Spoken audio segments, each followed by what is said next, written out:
Hi, I'm Carlin Borisenko.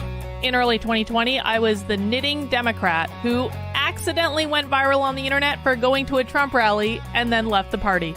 I became the conservative darling, was on all the shows, traveled around the country, and then realized that conservatives were no better than Democrats. If there's one thing that I've learned, it's that both political tribes are two sides of the same coin. But it wasn't all bad. On my journey, I became obsessed with understanding the woke ideology and the culture war. I broke the story of the city of Seattle doing segregated training with its employees. How bad has this stuff become? The city of Seattle has now put out, I'm not kidding you, this is according to Dr. Carolyn Borisenko, who's an organizational psychologist. The city of Seattle asked its white employees to voluntarily spend a day off in a training about their internalized racial superiority. I broke the story that led to the first ever federal lawsuit against critical race theory in the schools. I broke the Coke Be Less White story, one of the biggest anti-woke stories of all time. It got over 30 million views. Coca-Cola's corporate headquarters even had to change their outgoing voicemail. Throughout the past few days, you may have seen inaccurate reporting on the content of our recently launched diversity, equity, and inclusion training program. I exposed the schools in Burlington, Vermont for grooming middle school children live on the internet. They called me an unwoke cult leader for that. And the Vermont Human Rights Commission slandered me publicly as being a hate channel. I even got called a hero in Breitbart for exposing that the Washington Post was writing a hit piece on Christopher Rufo. I have broken story after story after story about what's going on in the public schools, from Cambridge, Massachusetts, to autistic sex education, to the Department of Education in Michigan, literally training teachers all over the state how to groom children. I wrote a book called Actively Unwoke, the ultimate guide for fighting back against the woke insanity in your life. I host a podcast all about fighting back, and I'm downloading all of my knowledge to you on my Substack, carlin.substack.com. The world is a crazy place. We are literally surrounded by cults on all sides. On this show, we're going to do a deep dive into all aspects of the culture war, and I will show you the dark, dystopian underbellies on both sides. Here are the commitments I'll make to you. I will always tell you the truth. I will always bring you receipts. And if you stick with me, I promise you will see the world differently. Welcome to the cult. Please mount that like button for me and subscribe if you feel so inclined.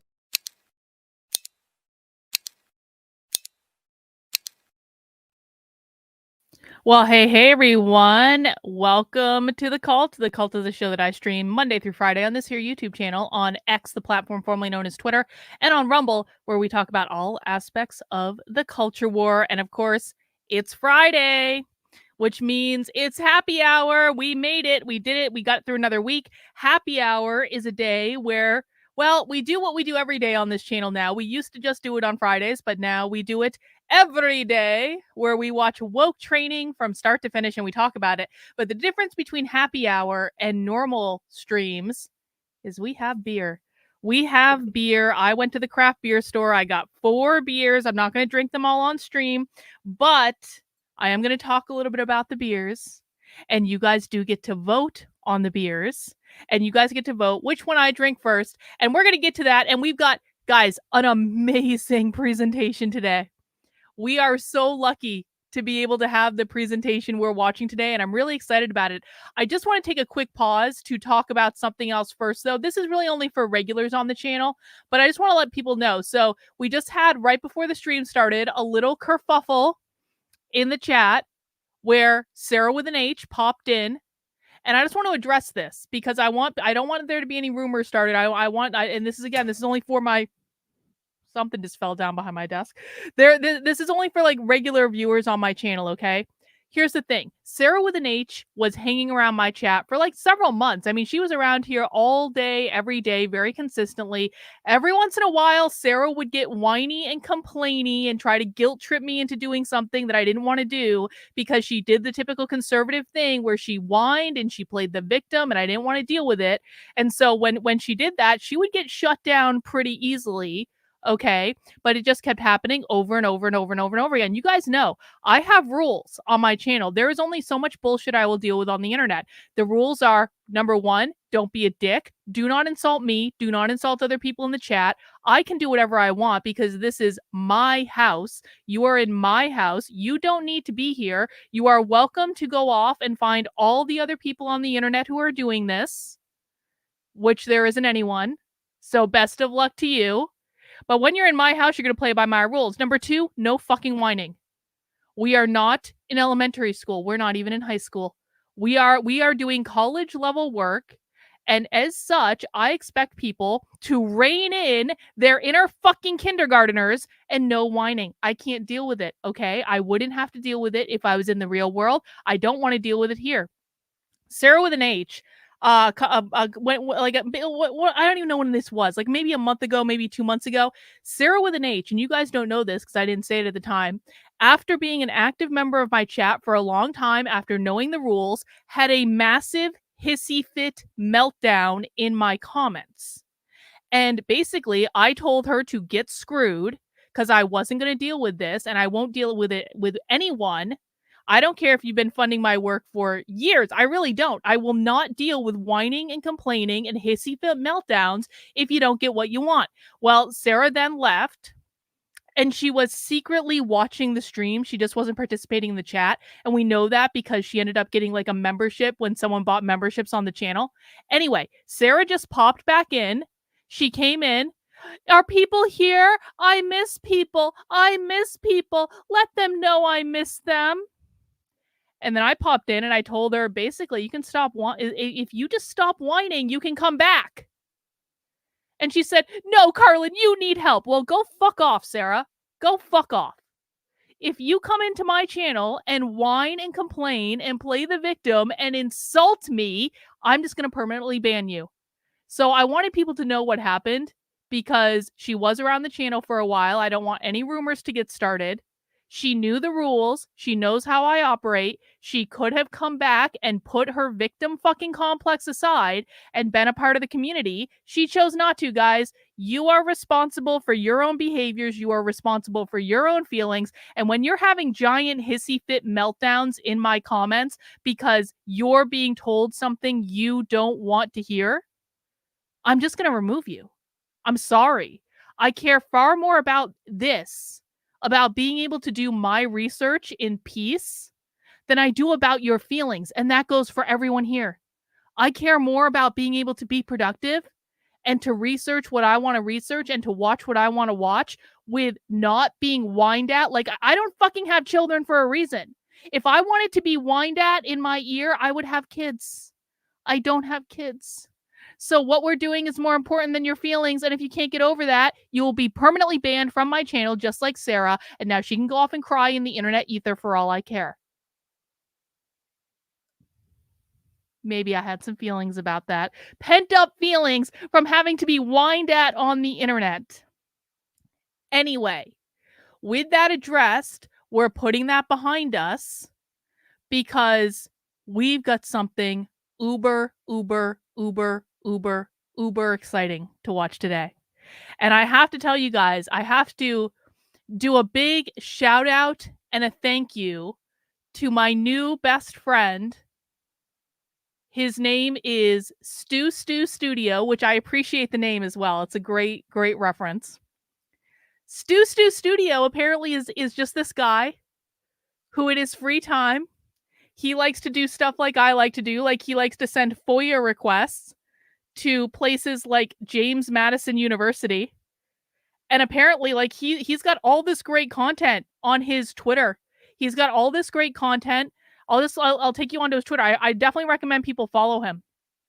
He's got all this great content, like exposing like leftist stuff with regards to like Hamas and what's going on with that. Apparently, he's been looking into crypt studies, which I think is really great. He's got all sorts of good stuff.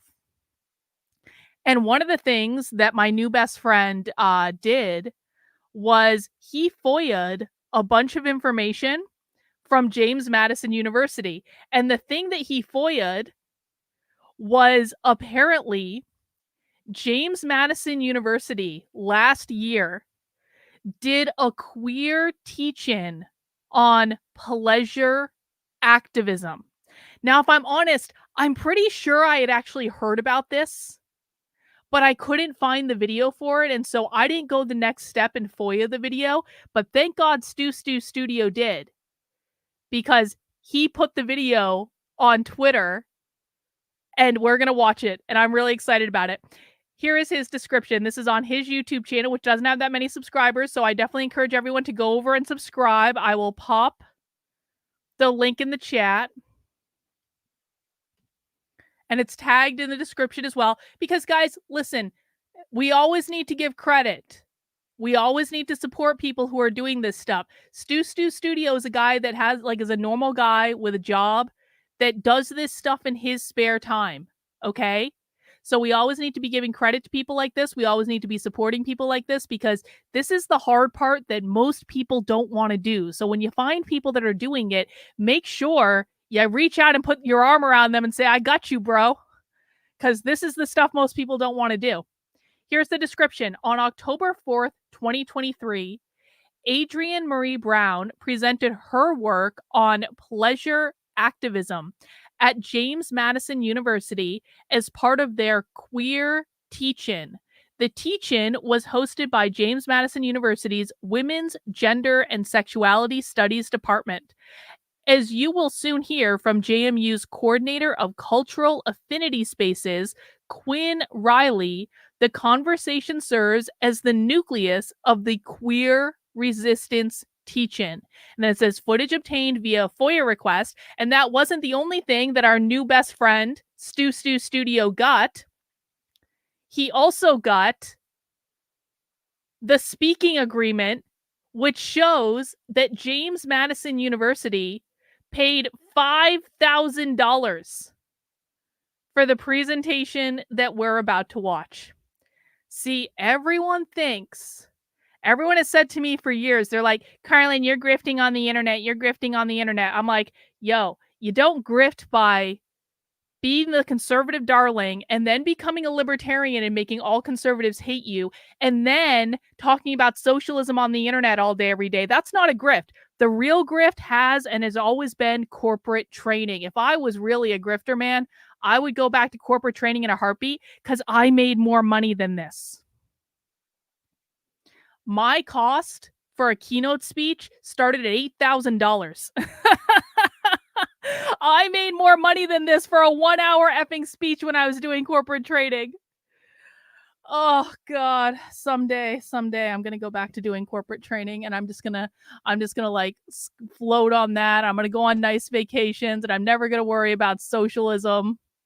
The real grift is corporate training. Anyway, James Madison University paid $5,000 for the training that we are about to watch.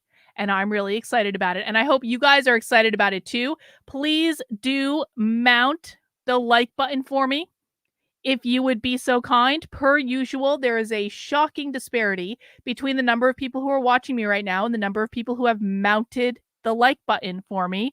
I really do appreciate it. Now, before we get started, I have a couple other orders of business. Number one, per usual, please make sure you are subscribed to my Substack, which is Carlin, KARLYN.substack.com. Substack is my primary content hub on the internet. It's where I send out all my good stuff. There's an archive of video clips. There is an archive of original investigative and undercover reporting. There is an archive of the Woke Mind series, which is articles that I wrote breaking down the psychology of the woke left. And as you see on the screen right there, we do have an archive called Woke 101 that I kind of did a little bit of a relaunch of at the beginning of the year to make articles that are short and to the point, and really break down what the woke left is doing, really like just explaining the ideas behind it, because more people wake up to this stuff every single day. And guess what? When I woke up to this stuff back in 2019, I didn't have anyone teaching me what the hell was going on. I had to fumble around, and I ended up engaged with really bad, awful people who were fame whores on the internet, because I didn't realize at the time that there are a lot of people on the internet who just want to make money off of this stuff and don't actually care about solving the problem and don't care about teaching people anything, because I was naive. And so I wanted to create a resource for people who, when they're waking up, they have a place to go and get answers to the most basic questions. And the answer that I wrote last night is to the question of, why is the left always attacking parental rights? Because that seems like what they're doing, right? Yesterday, I broke this story. I had the scoop on the state of Montana kidnapping a teenager to take her out of state to send her to a facility that was going to transition her gender against both her parents' wishes and Montana state law. And so that to me seems like a direct violation of parental rights, but the left does this all the time. The left is constantly attacking parental rights. We see them attack parental rights in the media. We see them attacking parental rights in education. We see them holding entire conferences. The University of Connecticut held an entire conference attacking parental rights in their law school last year. So we see this all the time. Now, if you want to understand why they're doing this, then head over to the Substack and check out this article, Why the Left Attacks Parental Rights. And I will explain to you why it's happening. Because if we do not understand explicitly why it's happening, and there is a reason, and it's probably not the reason that you think it is, if you do not understand why it is happening, you can never solve the problem. So you have to understand why, and you have to put aside everything you think is true, and you have to put aside every single thing that conservative influencers have told you, because most of them don't have a fucking clue what's going on. And you have to look at the primary source evidence for yourself, because the left will tell you what they are doing. You just need to listen. So that's number one. Make sure you subscribe to the Substack. I have some really exciting news, which is that I had been doing a crowdfunding campaign to be able to go undercover at a gender ideology conference in a couple months, and we did it. And guess who made the gift that put us over the top? I swear to God. You cannot write this story any better. When I was doing the math on all of the gifts that came in, because I had to add them up from different places, guess who made the gift that bumped it over $3,000? The one, the only Murphy's Pool. Murphy's Pool swooped in. And he didn't even know he was making the final gift. He had no idea. He was just doing it because he's a good guy and he's an amazing supporter of my work. And Murphy's Pool swooped right in. Yup, Reagan, Murphy's Pool. So thank you to everyone who donated, especially everyone who gave one-time gifts on top of a monthly or an annual subscription. I really do appreciate it, guys. I can't do this without you. You guys know that when you subscribe to the Substack, when you make a one-time gift, when you support the work I'm doing, the number one thing that you are buying is my time. Because I could be doing corporate consulting right now and making $8,000 for a 1-hour speech. I could be doing that. But I have put that aside for the moment because I actually think that this is actually more important and more impactful. And I feel like I'm documenting history to a certain extent. I feel like I've thought a lot about this idea of like the victors write history. And so I don't think we're going to win, but I'm damn well going to document history.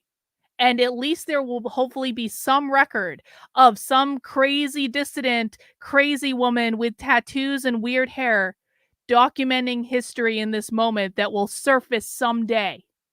If they don't destroy every bit of it. I don't know. Maybe they will. But I really do see myself in a position of like, I'm documenting history and I'm trying to do it from a pragmatic way so that people have something to look back on and say, oh, that's what actually happened. And oh, there were people fighting back. I do think that's going to be important someday. Maybe not in 25 years, maybe not in 50 years, maybe not even in 100 years. But someday people are going to look back on this time and they're going to see what type of content that I created. They're going to see the work of Gabrielle Clark. They're going to see all of these kind of like people that we're like several levels below the big time conservative influencers. But they're going to see stuff like Stu Studio. They're going to see that stuff. That matters. It doesn't matter if we are on Fox News or any of these things. This is for history. This isn't necessarily for right now. This is for history. That's what I've thought a lot about anyway. And I do really think that it is important. And I really, really do appreciate you guys funding the work I'm doing. I can't do it without you. All right, let's see. Oh, another way you can support my work is, of course, by heading over to the Unwoke Art Store. And as a reminder, we still do have the Trump Grab Them by the Heart Valentine's Day collection. This is going to allow you to make the perfect Trump gift basket for the love of your life that also loves Donald Trump. And I think it's really funny. I've given you a choice of 2 mugs. We've got Trump on the red mug here with the red inside and the red handle saying grab them by the heart. Happy Valentine's Day. We've got some stuffed animals. You have a choice of different stuffed animals from like teddy bears and pandas and things like that. We've got wrapping paper. We've got greeting cards. You've even got balloons. There's a black mug too if you prefer that. And that is the design. It is the exclusive limited edition Grab Them by the Heart Trump design for Valentine's Day. And it will only be available in the store for about another week. And that's to make sure people can get it shipped out to wherever it is. So head over to unwokeart.com if you want to pick that up. And there's also other stuff on the website that you can pick up too at the same time. All right. So with that out of the way, we need to talk beer. Now, I am very excited about the beers I have today. In fact, I've already given explicit orders to my husband that he's not allowed to drink any of these beers because sometimes there's leftover beer from happy hour and I leave it in the fridge for a couple of days and then my husband starts looking at it and then he drinks my beer. And most of the time I'm okay with that. We're married. My beer is his beer. His beer is my beer, although my beer is better than his. But like, that's okay. That's okay.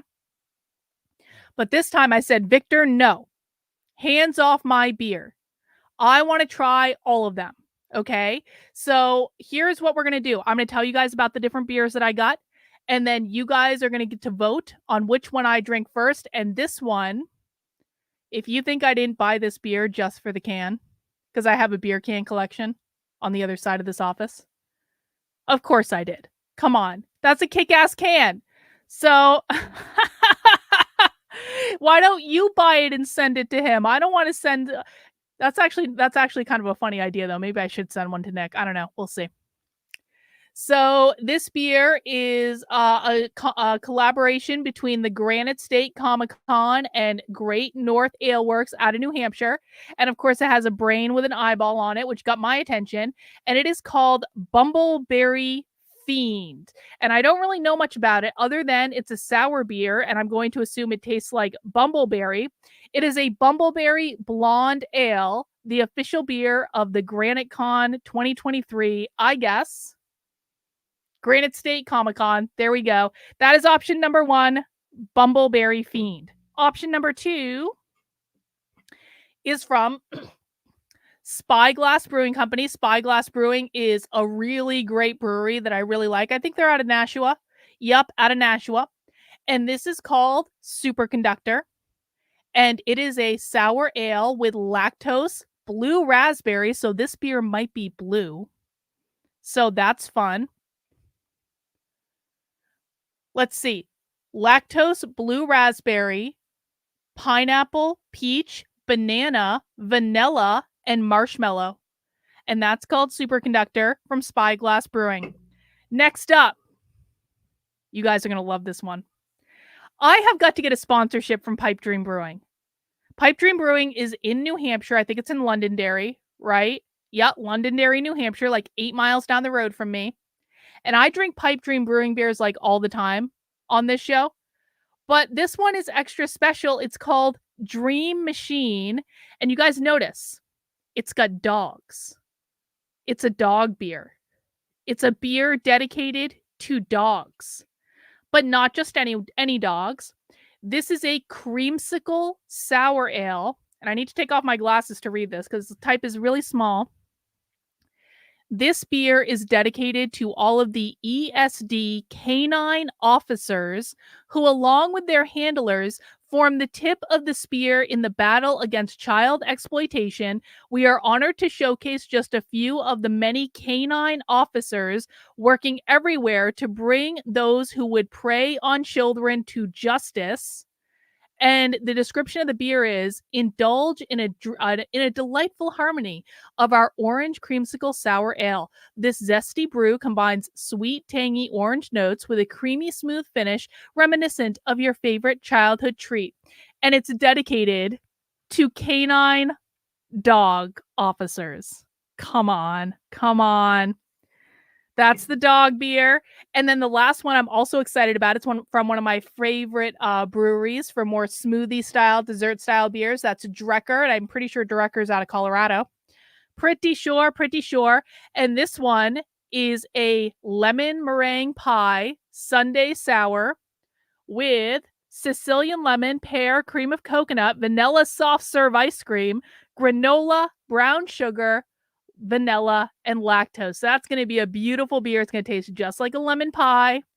Yay. So those are our options, and I think I know which beer is going to win, but we'll put the poll in the chat anyway. If YouTube wants to cooperate and put my poll in the chat. I've been having a lot of issues with YouTube Studio lately, so we'll see how this goes. And again, guys, we've got Bumbleberry. We've got Superconductor. We have the dog beer.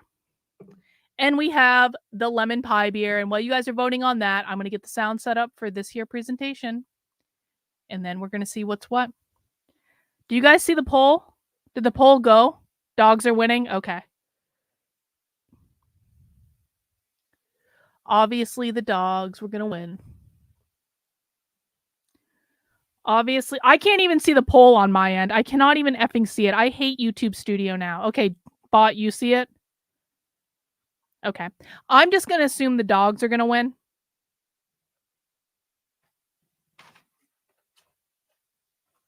So I need to put the rest of my thing away. Maybe my poll will actually show up. Dogs are winning with 62%. Thank you, Nick. See, I can't even see my own GD poll. All right, let me just put the rest of my beer back in the cooler.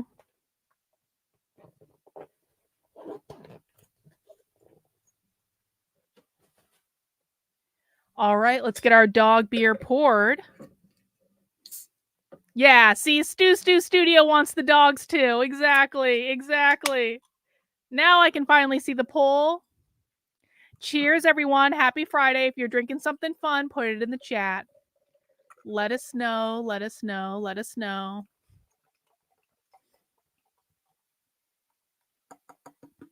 All right. Let me see. It really does taste like an orange creamsicle. Well done, Pipe Dream Brewing. Well done. Again, Pipe Dream Brewing in Londonderry, New Hampshire. I want a sponsorship, Pipe Dream. Anyway, guys, let's get this party started. Thank you to Stu Studio for doing the work of doing this FOIA request so that we could all enjoy the James Madison University Queer Teach-In on Pleasure Activism. Really tell if y'all are here there or not. But hello from the virtual realm of James Madison University. My name is Quinn, and we are going to get started with this powerful, critical conversation with the Adrienne Marie Brown. Critical. This conversation is designed to be a point of pleasure in our day. We are grateful to witness a conversation between pleasure activist Adrienne Marie Brown and two dynamic student leaders, Jade O and Lise Briggs. This conversation serves as the nucleus of the queer resistance teach-in. The teach-in has the purpose to bring nuanced queer content to students because it's missing from the formal curriculum. Our goal is to examine our history as we live in today's fight. We believe that our activism can also be our pleasure, our rest, and our authenticity. So I'm going to read the bios of our folks today. So she's kind of literally saying that they get off on activism, aren't they? Like it hits all the pleasure centers of their brain. They get off on it. That's why they talk about sex so much. They get off on this. Up here, we have Jade O, who is a social work major, women's gender and sexuality studies minor, and transfer student from Virginia Peninsula Community College in Hampton, Virginia. They are proudly Filipino, Japanese, Korean, and queer, and they are originally from Hawaii. Also, they really enjoy crocheting in their free time. See, Let's give a round of applause for crocheters Jade. always woke. Next, we have Lise Briggs. Ever. Lise is a senior health sciences and communication studies double major at JMU.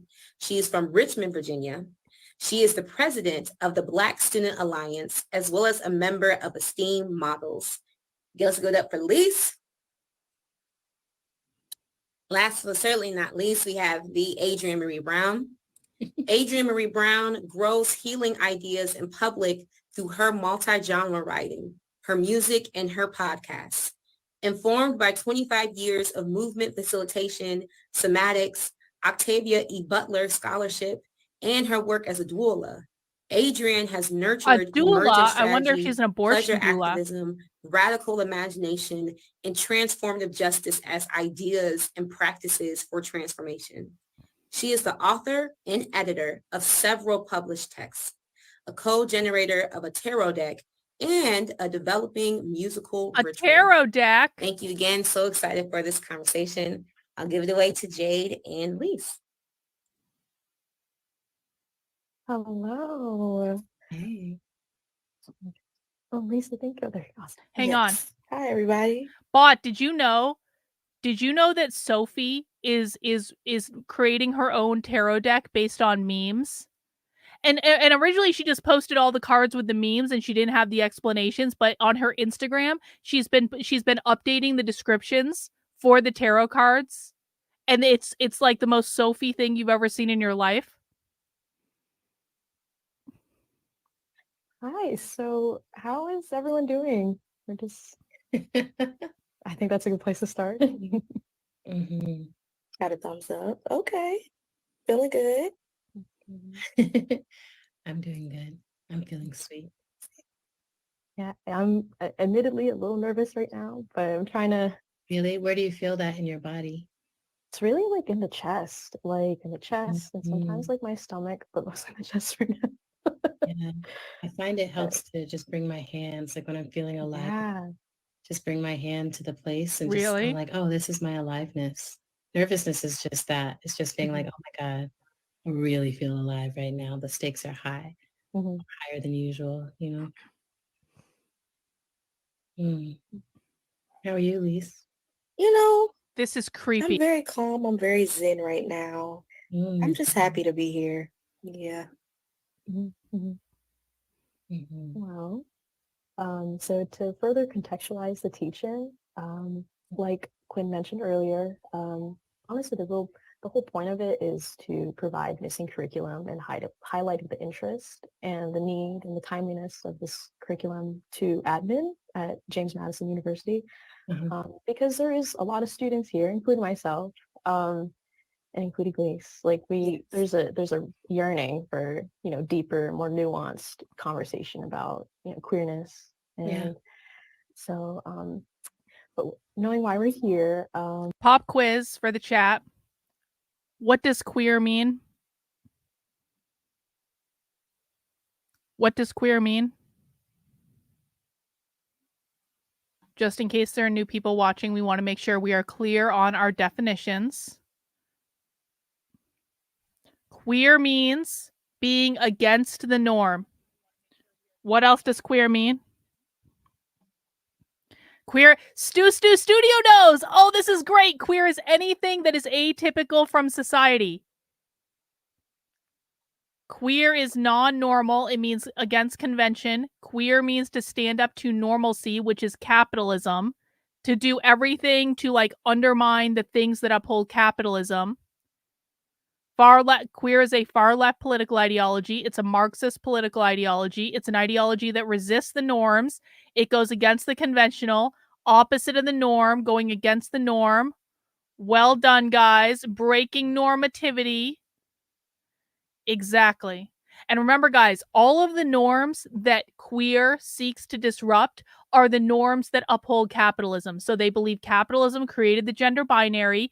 Queer is a specific answer to the gender binary because queer seeks to abolish all gender. They do not want men. They do not want women. They want all gender eliminated. That's what non-binary is. That is meant to be an attack on capitalism because capitalism was what created the gender binary in the first place. It's also an attack on the nuclear family, which they believe upholds capitalism through social reproduction theory. They believe that capitalism is reproduced through the nuclear family. So by attacking the gender binary and thus attacking the gender roles that uphold the nuclear family, they're going to queer the nuclear family and also trying to abolish parental rights, which we talked about earlier, to promote different kinship structures in society with the goal of disrupting social reproduction theory, which upholds capitalism.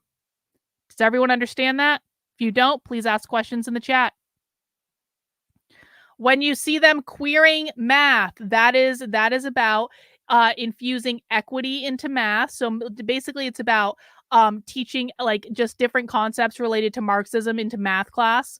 So they're disrupting normal math and they're teaching some queer, like weird math where it all is about like feelings and interpretive like dances around math and all this stuff.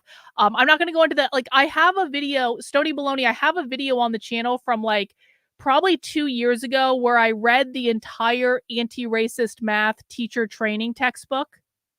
So if you want to like go into the archives on that one, man, because I covered the like literally I read an 80-page anti-racist math teacher training textbook on the channel, and you can go back and watch that.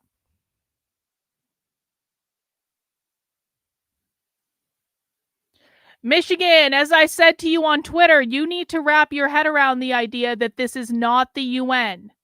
This is not 2030. This is not the WEF. This is not Klaus Schwab. The people doing what we're watching today are completely different than that. They're completely different groups. They do not like each other. The radical revolutionary socialists, the ones pushing queer ideology, not only in colleges and universities, but also into K through 12 schools, they are radical revolutionary socialists. They are not, well, you can disagree all you want, but you're wrong. But you are wrong. So no, I won't look at your response. You want to know why? Because I've gone undercover at their events. I've heard them talk about the WEF. They fucking hate the WEF. They hate Klaus Schwab. They hate George Soros. They hate all those things. So you're making shit up, bro. You can pretend it's real all you want if you don't want to be hinged into reality, but how does that make you any different than the left? Have you gone undercover at their events? Have you talked to them about this? Because I have. I'm betting you haven't.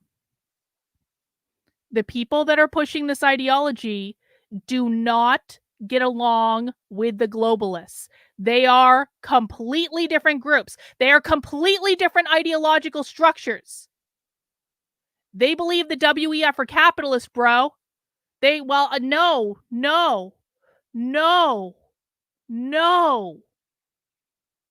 Bro, I don't know why conservatives continue to do this to me. Do you guys not realize that if you come in and you spew bullshit in my chat, I'll just remove you? Like, I've gone undercover at their events. I have been following these people for 3 fucking years every single day of my life. They're literally not being used. That's fucking retarded. I mean, that doesn't actually make you correct, bro. And I'm going to bet you're one of those conservatives who believes you're a libertarian, but you don't actually know what being a libertarian is. We can say, you know what? Michigan Muckraker, you're getting a timeout, bro. You want to come back and argue with me? You can be banned. You're not going to spew bullshit in my chat. We only use primary source evidence. I don't care about your feelings. I don't care how many books you've read. I don't care who told you what on the fucking internet. Unless you're bringing to me primary source evidence, GTFO. There we go. That's nice again, isn't it? Can you just tell us a little bit more about pleasure activism and what that is about? Yeah, I can. Well, before I start, I want to just commend you. You know, one of the wisdoms from Toni Morrison is that if you don't see something in the world, you have to create it, you know? And I feel like this teaching is you all doing that, is being like, oh, there's something missing and we need it. So we're going to get it. We're going to give it to ourselves.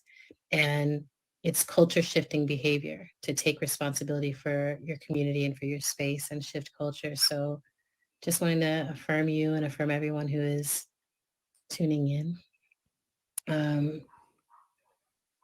Pleasure activism is rooted in the soil of Audre Lorde. So Audre Lorde was a queer Black feminist. Audre Lorde. That's funny that they bring up Audre Lorde, because I've been meaning to watch, and we are going to watch it at some point,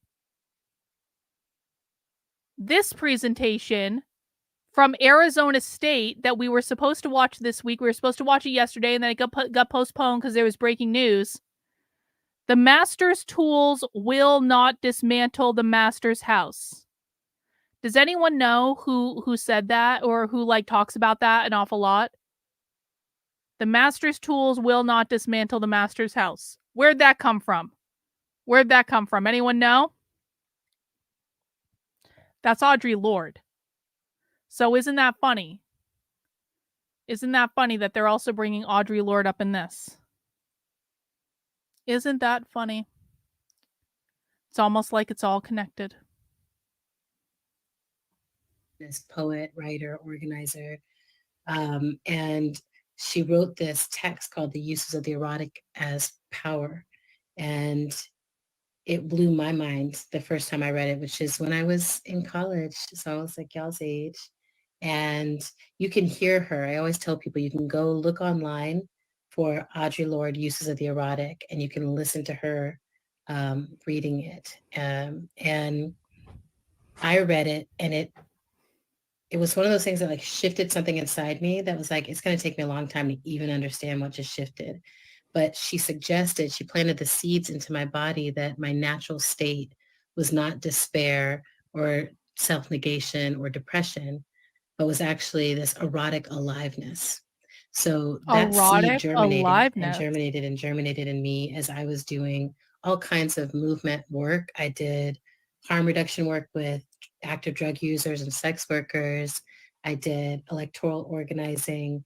I did direct action work with a group called Ruckus, where we train people. Oh, look, we're still arguing with conservative morons who refuse to look at evidence. Listen, conservative morons, I don't feel like placating your fifis today. This is not what this is about. You guys don't even know where the radical revolutionary socialists are being funded from. It ain't George Soros. It's not George Soros' son. That's not who's funding them. You guys are making shit up. I am so sick of conservatives coming into my chat and making shit up. I am so sick of conservative influencers not doing their due diligence to research the things that they are talking about and confusing their audience. And then their audience comes into my chat and disrupts what we're trying to do by making shit up. If you have receipts, bring your receipts. I do not give a flying fuck about your feelings.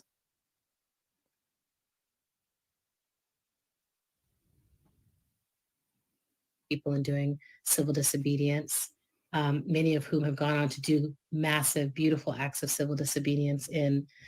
Pop quiz for the chat. How are the radical revolutionary socialists funded?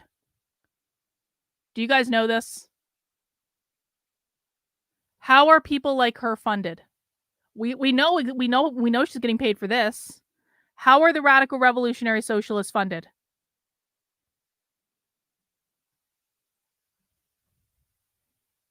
They're funded through publishing. They're funded through publishing. They're funded through university jobs, because a lot of them are professors and academics. They're funded through publishing.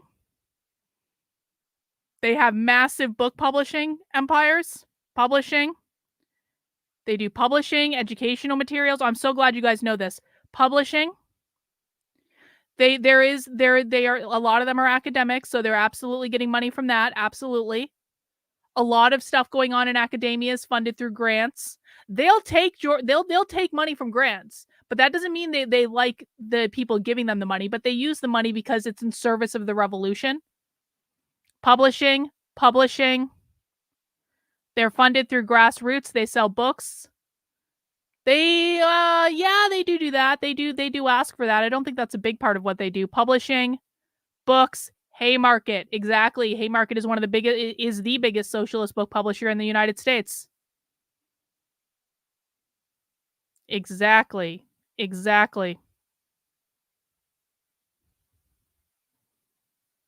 Wrong.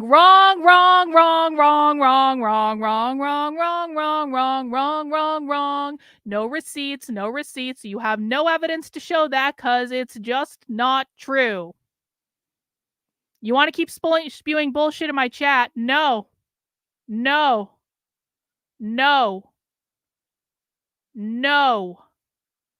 I am not going to Okay, well, you can do whatever you want, bro. You're now banned on my channel. Goodbye. How'd you like that? Goodbye, Michigan Muckraker. I don't want to do this.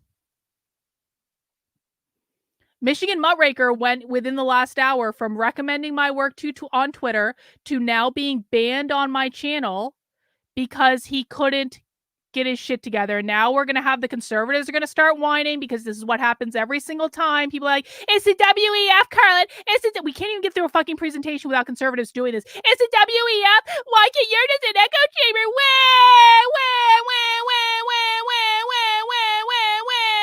This is why I have the no whining rule on my channel, because conservatives do this to me every fucking day of my fucking life. So goodbye. You are now permanently banned as well. Anyone else want to argue with me?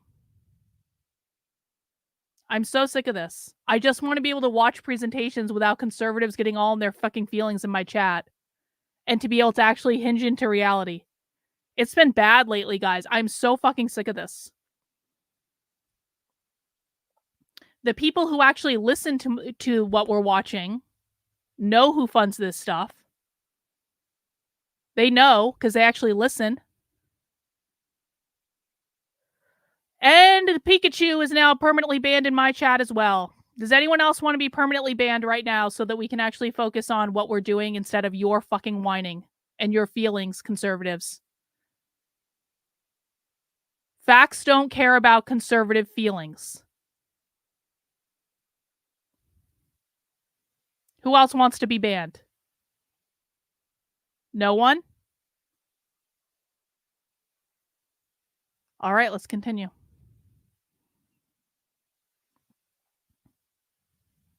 Yeah, conservatives come in and without even listening to what's going on, without asking any questions at all, with like not understanding that I've been doing this every day of my life for 3 fucking years.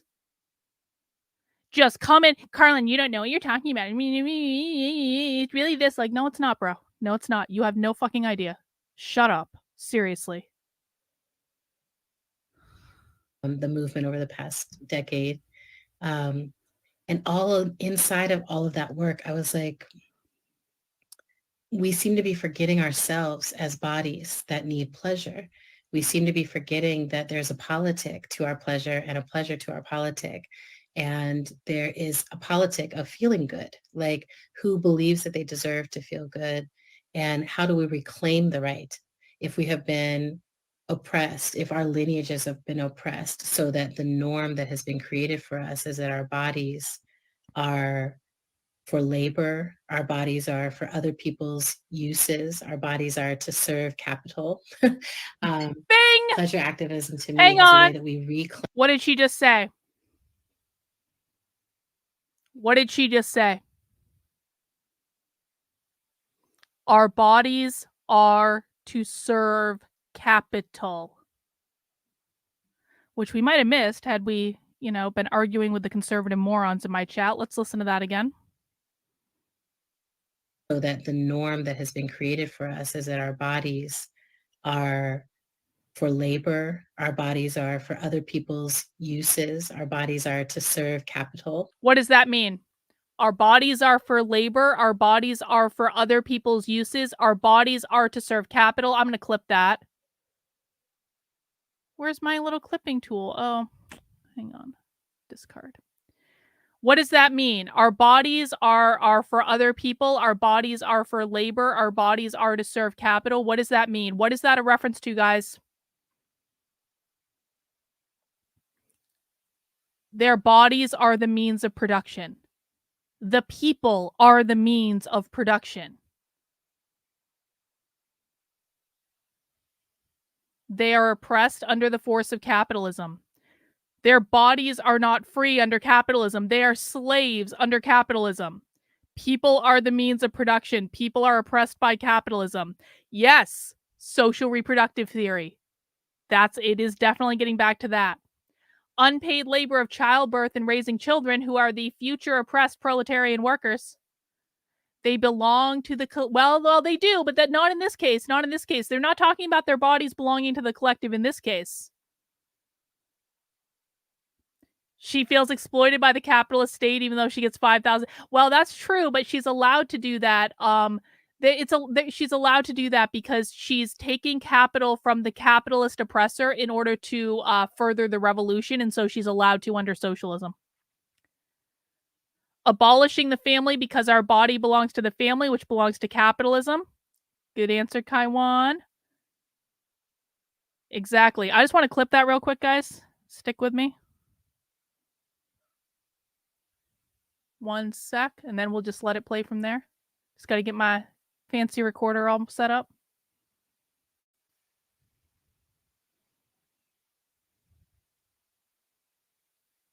We have been oppressed, if our lineages have been oppressed, so that the norm that has been created for us is that our bodies are for labor, our bodies are for other people's uses, our bodies are to serve capital. Pleasure activism to me is a way that we reclaim our right to pleasure. And it's a way that we heal. And there's also an aspect of it that is about the processes we engage in as human beings. And I say, how do we make justice and liberation the most pleasurable activities we can be involved in as humans? See, getting off. Because right now they're kind of miserable. Like it's kind of miserable to like slog through accountability. It's like, what would it look like? Not if it was easy, because pleasure isn't always coming from ease. It comes a lot from aliveness. It comes from feeling satisfaction. And yeah, right now it's like very unsatisfying to be a human who needs accountability and who needs to be in a community that you can trust. Mm-hmm. So all of that, right, is what the pleasure activist waters are swimming in. And there's a lot of sex and there's a lot of drugs. I'm really explicitly trying to normalize talking about these things because everyone does them or wants to do them or is trying to figure out their relationship to them in some way. And so there's a lot of sex and drugs, but there's also dance, there's laughter, there's comedy, there's fashion, there's deep friendship, there's parenting, there's, aging, right? What does it mean to experience pleasure over the age of 60 when you're like, my orientation is not anymore necessarily around building a family or a career. I'm living, Mm-hmm. So yeah, that's kind of a nutshell. Yeah, I think it's really important too to harp on acknowledging aromantic, asexual people, it's not, there isn't one way to find pleasure, right? There's so many different ways that people define it. So I think intimacy happens in so many different ways. Yeah. So and you do address that. The time that I'm like, when people are like, I'm trying to figure out where I fit into like this spectrum of desire, desirability, relationship, safety, consent, power, and power. What comes up from within. So much of the book is learning to be okay with whatever is actually arising within you, right? Right. For the longest time, I was like, everyone wants to have sex 18 times a day, right? Like that's what everyone wants. And I have a friend who's like, I never ever want it. That would be boring, actually. And just being like, normalizing, like that's what arises in your body, but she wants to care and she wants to cuddle and she wants to do all these other things. And it's like, oh, yeah, that's a way of being because it exists. Mm-hmm. Yeah. Well, yeah. So I'm glad that you brought up Audre Lorde. I saw in an interview that you said that you use the uses of erotic as pleasure, one of her essays, to really like figure out what pleasure activism was for you. And after reading, I would say that the quote that stood out to me was, "But the erotic offers a well of replenishing and provocative force to the woman who does not fear its revelation, nor succumb to the belief that sensation is enough." But my question for you is, what quote really stuck out to you to really create pleasure activism? Yeah, I'll read it to you.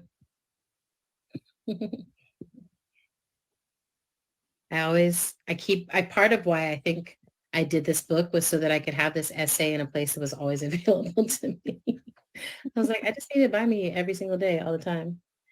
So there might be two. Okay. All right, we'll deal with it. So the first one, the erotic is a measure between the beginnings of our sense of self and the chaos of our strongest feelings.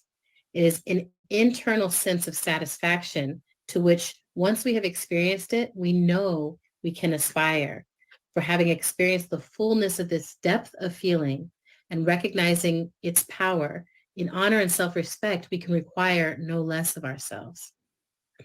So that piece was like, it almost kind of broke my brain a little bit when I was trying to process it, because I was like, what is this depth of feeling you're speaking about?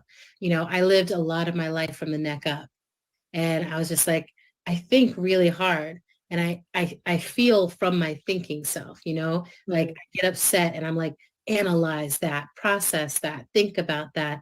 And I was like, she's definitely talking about something else. When she's talking about this depth of feeling, it's something that happens below the neck. And then this other quote, which, for when we begin to recognize our deepest feelings, we begin to give up of necessity being satisfied with suffering and self-negation and with the numbness, which so often seems like their only alternative in our society. Our acts against oppression become integral with self, motivated, empowered from within. In touch with the erotic, I become less willing to accept powerlessness and the other supplied states of being, which are not native to me, such as resignation. So they believe that engaging in like erotic stuff is like, it's an act of rebellion against the people who have power. It's an act of rebellion against whiteness or something like that. Despair, self-effacement, depression, and self-denial. So I think about that all the time, because when you're doing movement work, when you're trying to change the world, I've been tripping with my friends lately because I keep being like, y'all, do you know there's just people out there like not even trying to change the world at all? Like they're just living their lives, right? I can't wrap my mind around that, right? It's been such. This is like, excuse me. This is like a couple weeks ago when we did a whole tangent on why are socialists obsessed with BDSM. And like we basically decided that BDSM, like the whole thing is to like make people uncomfortable. And also it's like the BDSM is the dictatorship of the proletariat. That's what it is. Because like in BDSM, and there's no reason I should know this, of course, but like the sub is really the one in control of everything. Like the sub says yes, the sub says no, the sub like has safe words, the sub like can like the sub has to agree to everything that's done in order for it to be done, right? And so it might seem like the dom is really in control because they're the ones doing the thing, but no, if the sub doesn't want it done, all they need to do is have their safe word and then it stops. And so we decided that like BDSM was the dictatorship of the proletariat. And so it's kind of the same as this. Rottweiler says, I don't think it's about BDSM. I don't either, Rottweiler. I'm just making the interesting correlation. It's more like just being sexually hyperactive in general for the sake of defying the status. But I'll bet you in that hypersexual activity, they're engaging in BDSM. And the reason I say that is that they're all obsessed with BDSM. Like, I read about leather and kink and all this stuff all the time in like random places in the bios of psychotherapists that are treating kids. They're like, I'm into leather and kink and polyamory. And it's like they're giving their sexual desires in their professional bio on their psychoanalysis website. So I bet you like it is involved in it if we dug deeper into it, but But I agree with you. She's not explicitly talking about it here. Such a constant of my life. But if you are trying to change the world, you can feel that the limitation of our revolutionary efforts, the limitation of our organizing efforts, the limitation of how much we can change the world is deeply shaped by what people believe is possible, what they feel is possible, and what they've experienced. So if they're like, I've always experienced it this way, it never goes fair. The election is always stolen. The boss always shorts the pay. There's never a union that gets taken seriously. If your experiences are always, I'm going to have to deny myself and join in my own oppression to survive, right? Then you do that.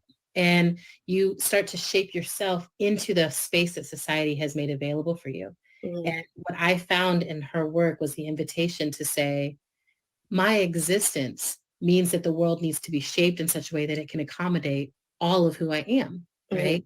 This is why being queer is such a radically important aspect of our identity. Is it's not being like, I need your approval of how I want to fuck. That's not what's going on, right? It's absolutely saying, I exist beyond any of your binaries. Oh! I was gonna clip that anyway about like the I don't need approval for the way I want to fuck. That was like enough for me, paid for with $5,000 of taxpayer money. But then she's like, I exist beyond any of your binaries. Remember when I said earlier the goal of queer Marxism is to abolish gender entirely? It's to abolish the gender binary. They're not just going after men. They're not just going after women. They want all gender gone. That's what non-binary means. She just said it. Let me rewind that and we'll get that awesome clip.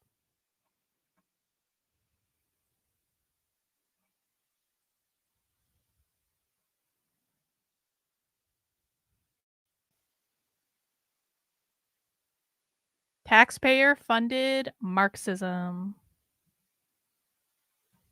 Way that it can accommodate all of who I am. Yeah, a little bit. The boss always shorts the pay. There's never a union that gets taken seriously. If your experiences are always, I'm going to have to deny myself and join in my own oppression to survive, right? Then you do that. And you start to shape yourself into the space that society has made available for you. And what I found in her work was the invitation to say, my existence means that the world needs to be shaped in such a way that it can accommodate all of who I am, right? This is why being queer is such a radically important aspect of our identity. Is it's not being like, I need your approval of how I want to fuck. That's not what's going on, right? It's absolutely saying, I exist beyond any of your binaries. I want something different and fluid from what you told me I was supposed to want. And once you experience the power, right, of just being like, this is just true. I just want what I want. And I'm not alone in it. I'm meeting other people. And there's nothing, I also grew up inside of a Christian paradigm, right? And I think a lot of people grow up inside of some religious paradigm, some worldview that's that for whatever reason has a perspective on what kind of love, what kind of relationship, what kind of gender, what kind of self-expression and desire and relationship is okay. And meanwhile, having a relationship to the divine as a part of that. What I read in Audre Lorde's work allowed... Now we're getting into the stuff that James Lindsay says is Gnostic, but is really just a perversion of ancient wisdom. Hang on, let me just grab that clip real quick. Got it. I want to point this out. Hang on. This is why conservatives lose. Right here. For Thomas, if you're still around, if you watch this later, for any other conservative that is inclined, because I actually hear this all the time, people say, Carlin, I love your work. I support your work. I just can't watch your content. It's just too hard. It's just too much. And Thomas is like, I can't, this is gross. Gross. I have to go. I can't watch this. Guys, this is why you lose. The left will tell you what they're doing. You refuse to sit here and listen to it. Like, you think this is gross? Do you know some of the things we've watched on this channel? Like, this is maybe a 3 out of 10 so far. This isn't even shocking to me. This is why you guys lose, because you refuse to look at what's going on. And then you just make shit up. And you say, this is all a WEF conspiracy. No, it's not. I don't know, like, what they think they're accomplishing by saying, I'm taking my toys and going home.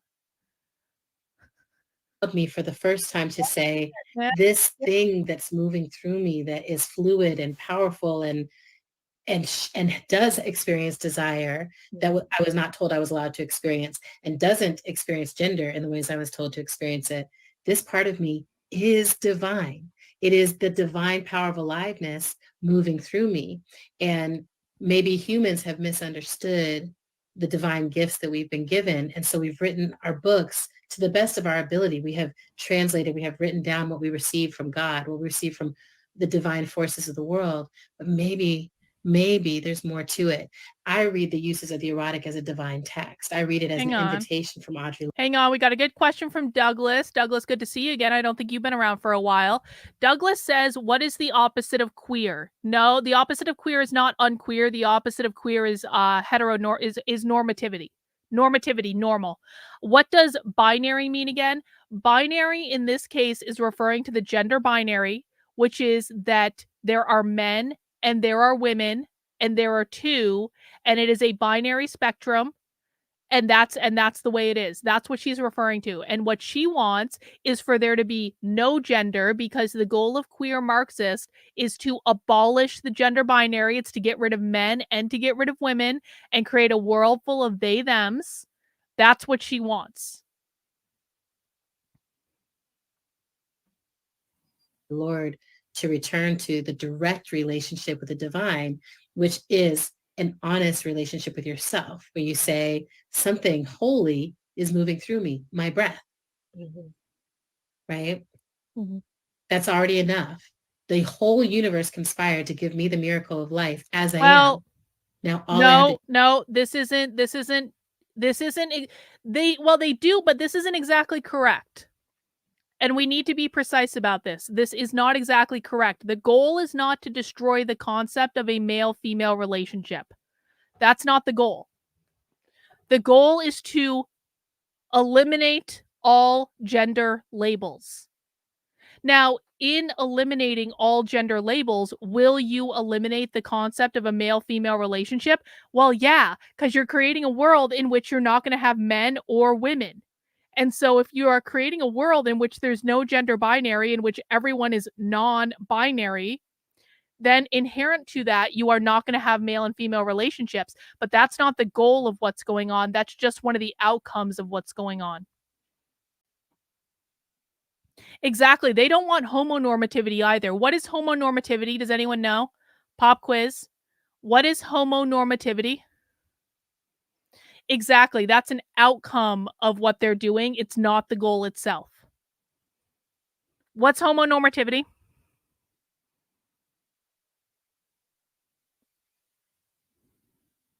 And why don't they like homonormativity? Follow-up question. Mac B, thank you for the super chat. My stepmom always said there are a million ways to be a boy or a girl. That's why there are only two genders. Isn't that the truth? Appreciate it, Mac B. Yeah, so homonormativity is heteronormativity for gays and lesbians. It's when gays and lesbians get married and have a family and have a house and a white picket fence and a dog, and they do all the things, and the gays do all the things that the straights do. The queer Marxists don't like that either. Because in getting married and having a family, and conservatives can have all the feelings about this they want, when gay people get married and have a family, they're holding up normativity. They're elevating normativity. And so queer Marxists want to do everything to fight against normativity. And so even when the gays do it, they're like, oh, that's homonormativity, which basically means the gays ascending to the same level of normativity as the straights. Does that make sense? It still upholds the nuclear family. That's right. Exactly. And that's why the argument shouldn't be about gay marriage.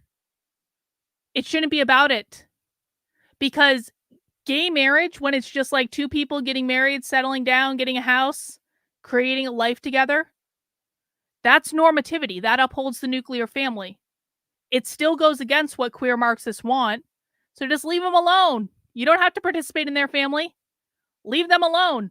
As long as they're upholding the nuclear family and the gender binary, who the F really cares? Exactly, Douglas. So normativity modify with hetero or homo. Queer is against all normativity. To do is be that. Okay? And it's so satisfying to land in that place, that there's nothing to fix. There's nothing wrong with me. There's nothing to fix. And maybe nothing too wrong, right? Yeah, so that's the gift that's one of the many gifts that Audre Lorde gave us. It's somewhat related. So I've heard you talk about like the idea of the orgasmic yes. Like, Yeah. and I think that The really just resonated orgasmic with me because, yes. you know, Wow. I guess right now, you know, I'm a transfer student, so like I'm away from my family and like trying to figure Your out. first semester? Yeah, literally my first semester. Like, sweetheart, welcome to your new place. It's been great so far, and like, but it's been a little bit tough, like trying to figure out what that actually means for me, and like, what is that conservative grifter saying? What is he saying about Billboard Chris doesn't want gay people to be parents? Billboard Chris can go F himself. Seriously. That guy is bad news. Always has been. You know, like sex has not been, I just honestly haven't had time for it lately. So, but, and yet I don't feel unsatisfied with myself. That's right. And Billboard Chris needs to go back to Canada. Like, seriously. Kind of diving into like stuff that I'm passionate, like, you know, all my social work studies and like getting to know bell hooks and reading your stuff and just reading like all of these wonderful, like I'm actually like reading now, which has not happened before. She's reading socialist books, and, like, bell hooks. I'm excited about it, and that has been like kind of my orgasmic yes, or like my positive obsession lately, and like using that to fulfill myself. So do you have like any more advice like about how to like navigate this journey of like, you know, finding this yes and like kind of, true outside of like Rottweiler, like, the outside true pressures, maybe like family or like friends or other people in your life? So why is family always trying to keep us from our orgasmic yes? Why? Hang on. I'll answer this, Douglas. You may have missed this when I answered it earlier. Douglas says, and guys, if you have questions like this, don't be confused when I yell at people who are coming in and arguing with me. I do actually want to answer questions. The thing is, I just don't want to deal with people who are not open to the information and are just trying to, like, that are just talking to hear themselves talk. Douglas isn't doing that. He's just asking questions. And so if you just have questions, like, please send them in, especially if you're new to this. I'm more than happy to answer that. Like, if you see me yelling at someone, it's because they're doing something other than just asking a question, okay? I'm afraid to ask what it actually means by normativity and why is queer the opposite of normativity, but that's unimportant. It's not unimportant, actually. Is there something in between the poles of queer and normativity? No. Normativity, so how they're going to define, well, how I define normativity, and I think that they might actually agree with this, normativity is anything that upholds capitalism. Capitalism is always the number one enemy of the woke left. That is always what they're trying to destroy, even if they're talking about things like queer or gender or abortion or any of those other things. Capitalism is always the thing, or race. Capitalism is always the thing they're trying to destroy. Normativity is anything that upholds capitalism. So in this case, you're going to have things like the gender binary upholding capitalism, because capitalism created the gender binary created the nuclear family. The nuclear family upholds capitalism because it reproduces capitalism through social reproduction theory. Capitalism, which is defined as private property ownership, created slavery. Slavery created systemic racism. In order to eliminate systemic racism, you need to implement a society based on equity that involves abolishing capitalism. and on and on and on and on and on. Anything that upholds capitalism is considered to be normativity. Anything that attacks the elements that uphold capitalism is queer. So think about it like that. Either it upholds capitalism or it doesn't. And remember, capitalism is always and exclusively defined as private property ownership. Does that make sense?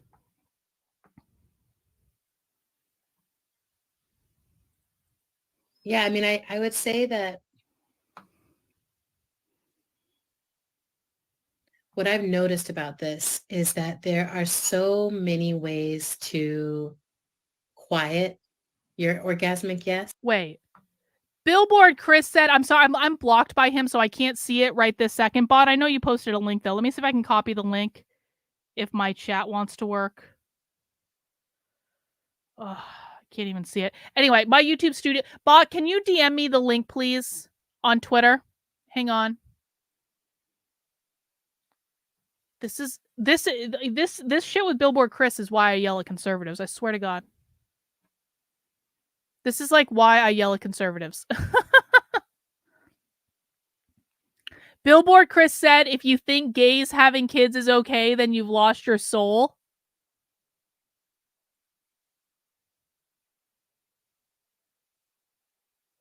Oh, shit! Oh, shit! Breaking news.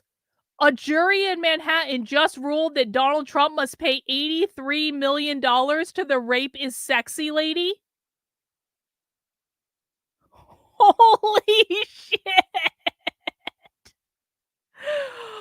Wow, that's quite something, isn't it? Thank you, bot. I appreciate it. Thank you. $83 million. Well, hopefully Trump can just pay that out of that Stop the Steal money. Hang on, let me pull up Billboard Chris's tweet in my sock account. And we can all see what nonsense he is spewing today. Oh, this was a couple days ago. They bought a baby who will never have a mom. You've lost part of your soul if you think this is okay. Listen, man. Listen. Listen. Listen.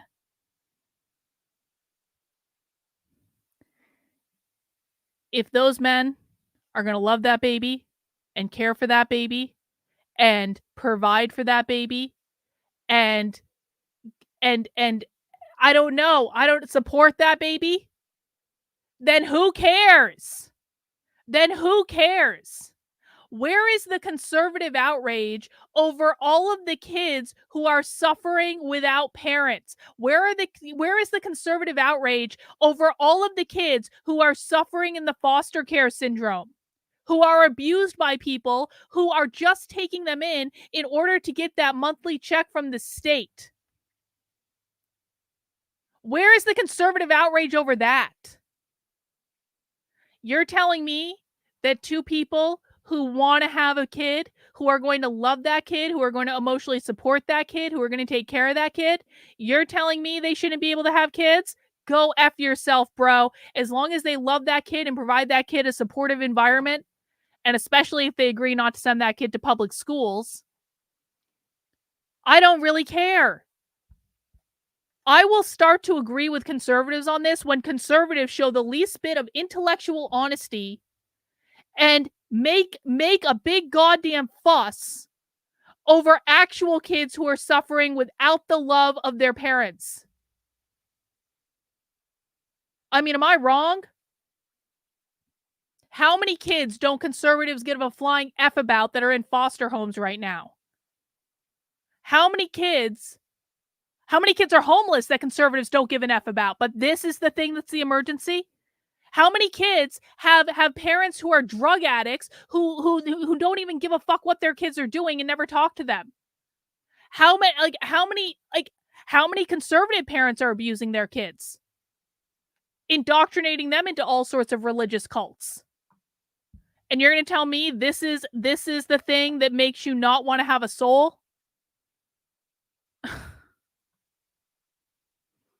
It's disgusting and it's gross.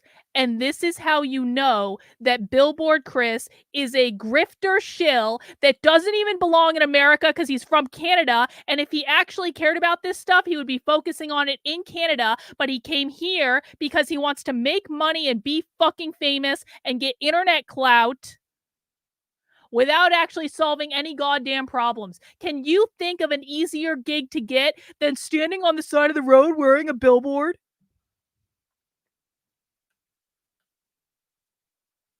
If Billboard Chris actually cared about the problems he claims to care about, he would go back to Canada and fix his own fucking country.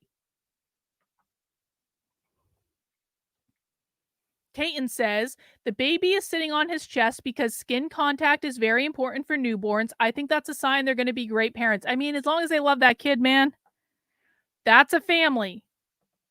It's so gross that conservatives do this. It is so effing gross.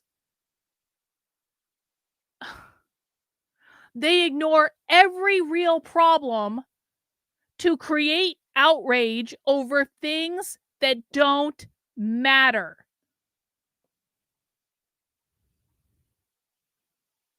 Anyway, thank you for showing me that. I appreciate it. And this is why Billboard Chris blocked me on Twitter, because I call him out on his bullshit. And I have called him out on his bullshit for at least a year and a half. And he doesn't like that so much because he is a weak-ass fucking Canadian who doesn't like being told the truth. Canadian men, so no offense to, I shouldn't say that. There are some very strong Canadian men. Like Maldi is a Canadian man. I'm not going to besmirch Canadian men, but on the scale of like weak to strong, Billboard Chris is absolutely at the weaker end of the scale, because that dude, man, we would rather watch Hormaxer than Billboard Chris. That says a lot. That says a lot. Anyway, let's keep going. Deny your orgasmic yes. And a lot of them are also yeses. So it's like when you say an unenthusiastic yes, when you say yes, that's a lie. When you say sure, yeah, I'll do that. That's right? not, that isn't true. Canada is way more socialist than the United States. That's not true at all. Billboard Chris has a lot to fix in his own country. I don't know why he's here. Oh, wait, I do. The money is better here. That's why he's here. Billboard Chris is positioning himself for that Daily Wire contract. He wants those conservative bucks. He's given a script by the people that fund the Daily Wire, and he'll read Billboard Chris will say whatever talking points the Daily Wire needs him to in order to get that money. Yeah, Justin Trudeau's an open Marxist. Why isn't Billboard Chris in his own country taking care of that problem? Anyway, I'm going to stop talking about that. Let's refocus. I know we get off track sometimes. It's Friday. Let's refocus. We're focusing on, this is an important thing to focus on, guys. I'm sorry I keep distracting. But Canada Maldi's in Canada. Maldi knows. Maldi, wouldn't you like Billboard Chris's help fixing Canada instead of him being here? Can you take him back, please? And we all do this. And many of us are socialized. The polite thing, the right thing to do is to say yes because something was offered to you. And when what you feel inside you is a no. So one of the principles of pleasure activism is that your no makes the way for your yes. Learning how to really be like, if it's not an enthusiastic yes, for the reason, sometimes I'll be like, I don't really feel like going roller skating, but I'm saying an enthusiastic yes to the person that I want to go spend time with this person. And I'm like, I could say a deep yes to this person. Usually I'm trying to get to a place where I'm saying yes to the person and the activity, or the activity and the use of time, or the, listing. Like I told y'all, I have a back porch, and I'm getting it screened in. And when I moved into this house, I knew I wanted a screened-in porch, and it didn't have one. And I was like, that's okay. It's okay. I'll sit out here. It's fine. I'll just sit here. And I've been sitting there for 3 years, getting eaten by mosquitoes, and just being like, this is a no. right? Like I'm like trying to have the experience of going and sitting out on the porch, but my body is like, no, like we know what's going to happen. We do this to ourselves all the time. And I think for some of us, the starting place is actually to just notice, if you can, inside yourself, is this a yes or a no? Like, leave the enthusiasm. Do you know what was a no for me? Do you know what was like a hard no for me? Kids today, their music sucks. Their music sucks. And my friend Elle, some bitch I know on Twitter, made a great point in which she said, I wish conservatives would stop making reactionary content. If they want to create art and culture, can you stop making reactionary content, please? Just make things you're passionate about. Make good music. Make good art. It doesn't have to be an answer to the left. It doesn't have to be shilling conservative talking points. Just make good fucking music and good art. I don't know, man. I don't like Tom McDonald's style of music in the first place. But I think on his own, like, I think some of the stuff he does is interesting. I think at least he has a passion for it. I think it's coming from a genuine place. But this Ben Shapiro thing, man, pass. No, pass. Kids today, their music sucks. Tayton, thank you for the super chat. Can we do an academia nitwicks? Logan, Lansing, and Lindsay did an interview with... Oh, God. Really? Oh, I might have to do that because Logan Lansing is a shill just like all the rest of them. Logan Lansing is incapable of dealing with any primary source evidence that he himself does not find. He was incapable. Logan Lansing also blocked me on Twitter because I did him. I offended Logan Lansing by posting clips from socialist trainings in his replies that he didn't like because they were inconvenient to the narrative that he was trying to sell. And so he blocked me on Twitter because, just like James Lindsay, Logan Lansing doesn't think what I do is very valuable because he doesn't actually want to listen to what the left says. None of them want to listen to what the left says. They just want to spin their narrative to sell books to conservatives that are not grounded into reality at all, that then result in certain conservatives coming into my chat and arguing with me. I'm tempted, I have to say, Tayton, I am tempted to pick that one apart. We'll see. I'll have to think about it. I don't know if I want, like, I would get mad. Walden Matrix, thank you for the super chat. How does trans factor into the Q picture? Are they a tool? Oh, this is a good question. This is a good question for a newbie. Pop quiz for the chat. What is the difference between trans and queer? I want the chat to answer. What is the difference between trans and queer?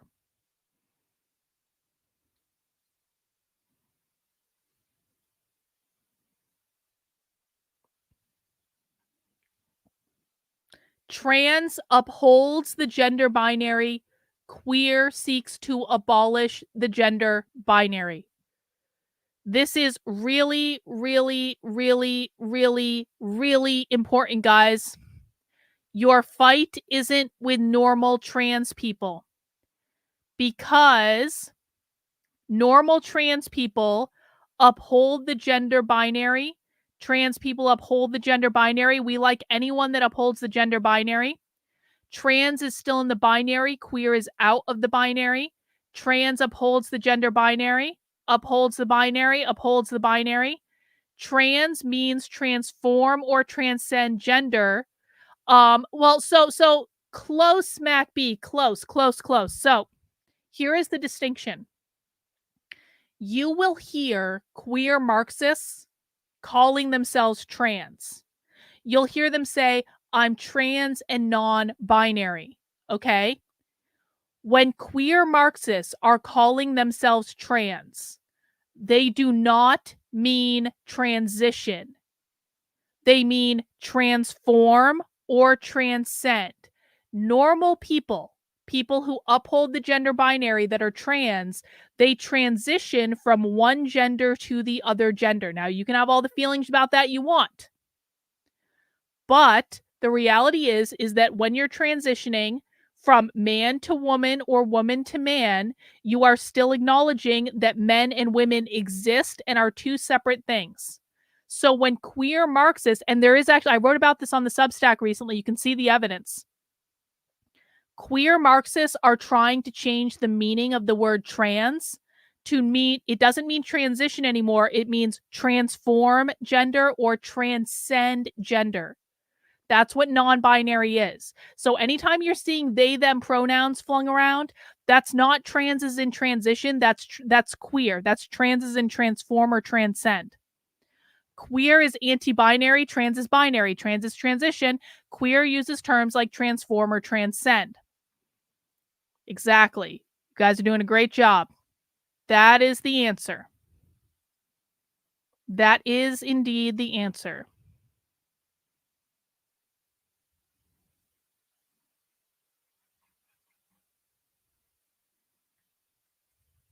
Out of it, leave the orgasm out of it. Is this a real yes or a real no? And then once I know that, can I say which one it is? Mm-hmm. Do I feel comfortable in this connection telling the truth? Mm-hmm. Right? Mm-hmm. If you're in connections where you don't feel comfortable saying no, run, but like that's not necessarily a healthy relationship. It either needs to transform or end. Mm-hmm. Right? Mm-hmm. Because there are a lot of people in your life. There will be a lot of people in your life who can hear your yes, who can hear your no, who can honor it, who can work with you to figure out the boundary of it. But first you have to be able to do that to yourself. Like you can't ask other people to give you things that you're not in any way practicing within yourself. Because then even if they give you that, here's your orgasmic yes porch, something you will self-sabotage, right? Mm-hmm. Because this is just like self-help advice. This, all this is self-help. And I'll tell you something, orgasms can also teach you a lot about this. Self-pleasure can teach you a lot about this. I think there's a lot to be learned about how the sense of satisfaction cannot come if you are... Hang on. Stu Studio says, I really feel like she is pushing these two students away from their families. I don't have that sense yet, although I'm not saying you're wrong. I just don't have that sense yet. I think what she is doing is she's just like, she's validating their descent into like far left ideology. She's saying, you're okay. You're okay. This is exactly what you should be doing. Do you feel good, girl? I feel good. Do you want to feel better? I know I do. It's like, it's just yeah, exactly. This is like cult indoctrination. She's indoctrinating them into the cult of socialism. She's affirming them. Gender affirming care. Queer affirming care. But you might be right. We were only 20 minutes in because we're yapping a lot. I apologize, Stu Studio, for yapping during the great presentation that you provided us, but this is just how we roll. Trying to perform it for someone else, right? It has to come because you're like, I am feeling something within myself. Now that feeling might be, I like how this other person is experiencing me, but it has to be something that you're feeling within yourself. The same thing for any decision you make. It's like, I know this will please you, but will it please me? Mm. Okay. And then once you get your whole life into the place where you're like, okay, this is yes, then you can start to be like, okay, now let's go for the orgasmic yeses. Let's go for the ones where as soon as someone says, do you want to be a part of this conversation? You're like, oh, hell yeah, that's where I want to be. That's what I want to spend my time on. Or someone's like, have you heard of this book? And you're like, oh, I didn't know it existed. And now I'm about to spend the whole weekend buried in it. Right. That I think is the fine tuning and I think having a lot of compassion for yourself, because we are a generational curse breaking era, right? Mm-hmm. There's like 3 or 4 generations of us now who are like, all the stuff you taught us, we rejected. All the stuff. Socialist We're not being polite. We're not waiting our turn. We're not doing patriarchy. You can't hold us back because of some aspect of our identity. We're not doing it. And right now you see the legislation, the policy trying to reverse that or trying to keep Pandora's box closed. Keep it closed. You can't, it's too late. We already can see that we're so much more than oppression would let us be. The orgasmic yes for many of us is just saying, I exist. You cannot legislate me out of existence. Every day walking around just being like, I'm a queer, Black, fat, disabled person who is happy. Like, I'm like, you can't really mess with any of that. Like, you can't She's got all the legislate me out intersectionality of points. existence. I will still be All here, of them. even if your laws don't have words for me. So I'll let that sit for a sec. Yeah, That was like that was good. That was good. yeah. So kind of just, keeping on with that track. Yeah. How do you navigate like pleasure in having principles? So, there's outside principles, there's outside forces where it's like, oh, you're a hoe, you're a whore. If you like experience this pleasure, if you like this, then you're this. How do you navigate that within yourself, but also within society? Like, how do you figure out, okay, this is what I like, this is what I want to do? Yes. And how do you just navigate going through yourself and being like, okay, this might not match exactly what the morals my mother taught me, or Is she asking how to what my get family laid? taught me, or this might not go with what the community wants me to do? How do I get out of my head so much to go after my pleasure? I love this question. And hang on. SB says, I swear these people have their own language. Yes! SB! They do have their own language. And I can help you discern it. Let me show you. Let me give you SB. Let me give a resource for you, a free resource that I just made this week. If you go over to my Substack, which is carlyn.substack.com, Karlyn, you are going to find a presentation called How to Speak Socialist. You will find it right now on the homepage, or if it is not on the homepage when you go there, go to the My Day with the Socialist section. And it is the first thing you'll see at the top. There's an older one from October too, but you want to go to this one, the one in January. And in this presentation, you will find a video that is a 2-hour crash course in everything you need to know about how to speak socialist. Now, not everything. I mean, it's 2 hours long, and quite frankly, I didn't even get all the stuff in that I wanted to talk about. But if you're having trouble discerning what they're saying, it is a different language. They speak the language of socialist. It is not English. They use the same vocabulary as us. They do not use the same dictionary as us. They use the same words we use, but they have completely different definitions for them. I have reverse engineered all of this. I reverse engineered it based off of their own trainings. So I show you clips from their own trainings where you can hear the definition, and that will help you. So go watch that presentation. I appreciate you bringing it up.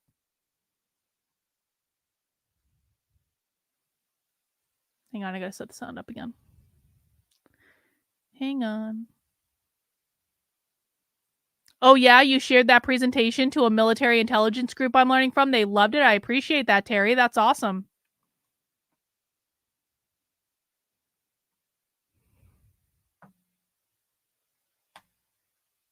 You know the answer to this. I'm sick and tired of being asked this question. You know the answer to this. You've asked this question before. God, conservatives, I swear to fucking God. If you guys do not think that normal people know that whiteness means capitalism, guess what I have for you, conservatives? If you go over to my Substack, Carlyn, Karlyn.substack.com, go to the video vault section, you're going to find this video right here that I've played for you before, Kansas Mama, so you know the answer to this. And so I'm a little resentful right now of you continuing to ask me the same question when you already know the answer to it.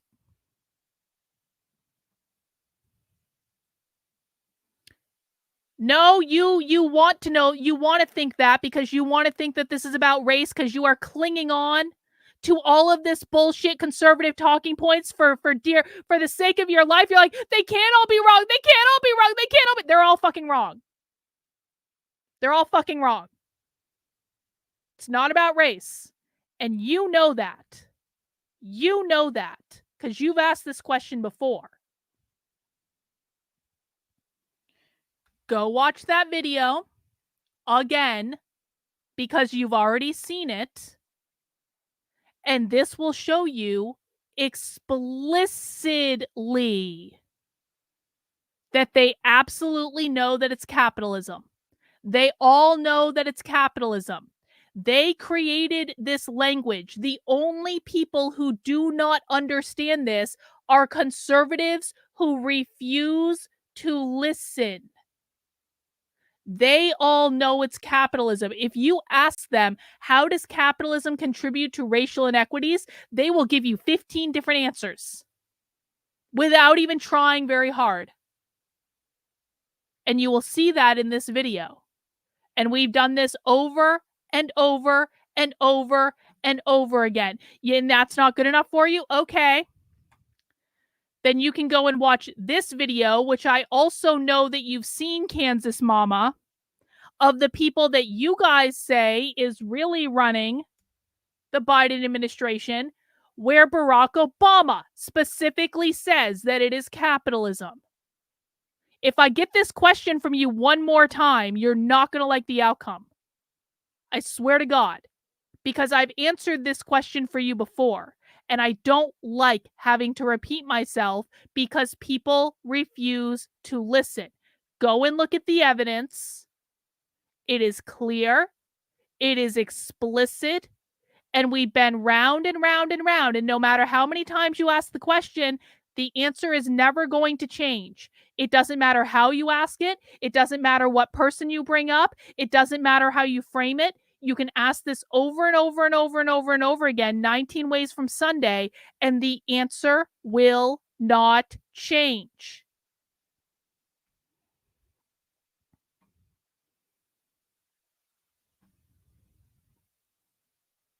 I don't mind people asking questions. I mind when they ask the same question repeatedly because they don't want to accept the answer. I'm going to answer it from a couple of different directions. The first direction is, I'm going to give homework to anyone who's struggling with this, is to take the language that is being used against you, hoe, whore, whatever it is, and look in the mirror and be like, I'm a whore and I love it. I'm a hoe and I'm having a great time. I'm a faggot. It's fucking great. I'm a dyke, lesbian, munch mouth eater, whatever it is, right? Just take it and just be like, but is it fun? This is the language that they use in universities. They are using the language that they use in universities. They have always used this language for their entire lives, for the entire time that, guys, this language has been in the universities for decades. Anyone that goes through the university classes, they go through the sociology departments, they go through the gender studies departments. This language is immersive in universities. It's the only language they use. And it's been this way for 70 years, not even 50 years, 70 years. 70 years.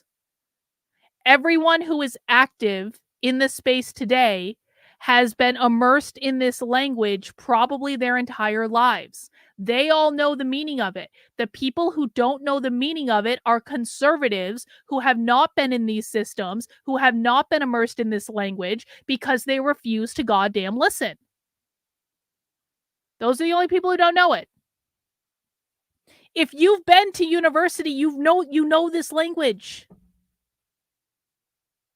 Even if you are a conservative, I don't actually usually have problems with people who are conservatives that have been through the university system, because in most of them, unless they went to like a conservative Christian school, they know this language. They've heard it before.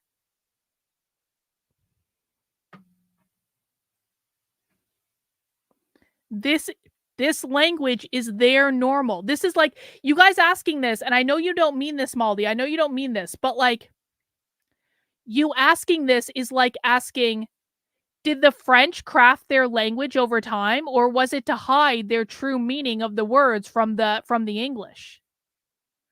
Did the Chinese craft their language over time, or was it to hide their true intentions from the Americans? Like, it's like, this is just their language. It's their language. It's how they communicate with one another. It's their norm.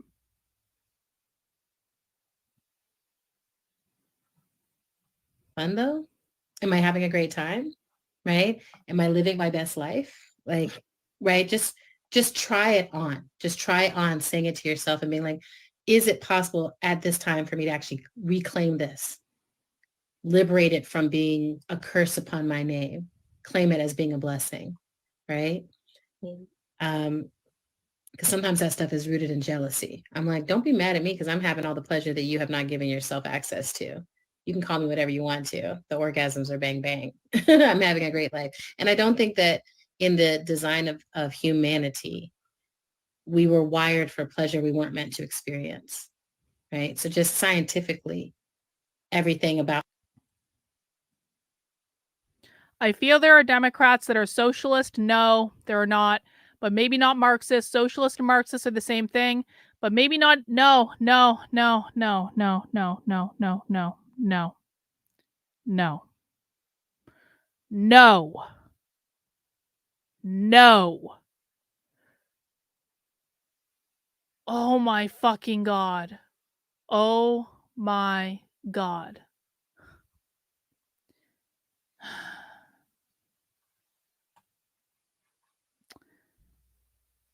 Democrats and socialists are not the same thing. Progressives and socialists are not the same thing. Liberals and socialists are not the same thing. Democratic socialists and socialists are not even the same thing. In fact, I have this pulled up on my, because I was going to talk about it at some point. Real socialists, no, Teresa, you didn't say that. Real socialists do not allow their members to be members of the Democratic Socialist. They are not the same thing. And the reason that we know that they all know whiteness means capitalism is we have been watching their trainings for 3 fucking years. And in almost every single one of their trainings, they talk about capitalism. Almost every single one of their trainings, they talk about capitalism. So if they didn't all know that whiteness meant capitalism and that the number one enemy of the woke left was capitalism, then why on earth would we hear it in training after training after training after training after training after training after training? This is the last time I'm going to say this. And from here on out, and I genuinely do mean this, I am blocking anyone that continues to ask me about this. Because it's you people who drive me fucking insane. It's you people who make me answer the same question over and over and over and over and over and over and over and over and over and over and over and over and over again every single day of my fucking life for the last year. It is driving me fucking insane. I am tired of it. I have presented evidence after evidence after evidence after evidence that they all fucking know it's capitalism, and conservatives still don't want to fucking listen. They all know it's capitalism. The only people who do not know that it's capitalism are conservatives who cannot get it through their fucking heads that it is not about race. New people can ask questions. People like Teresa and Kansas Mama, who have been here and have been asking the same fucking question over and over and over again. And they're doing it because they hope if they just ask the question differently this time, I'm going to give them a different answer, and I'm not going to give them a different answer. I am sick of answering this question. And I am especially sick of answering this question from people who have asked this question 15 ways from Sunday before. I have given you evidence. If you don't want to accept it, then we need to part ways and you can go watch the fucking Daily Wire. That's how I feel about this. I am so tired of it, guys. Truly and sincerely. I am not missing your point. You are missing reality. Democrats, socialists, liberals, progressives, etc. are too bougie in the eyes of radical socialists. Look at the socialists in Argentina. They openly say they hate liberalism because of Milei. Thank you, Rottweiler. Appreciate it. I'm blocking anyone else who asked that question. I'm tired of it. I'm not even joking. Like I would listen.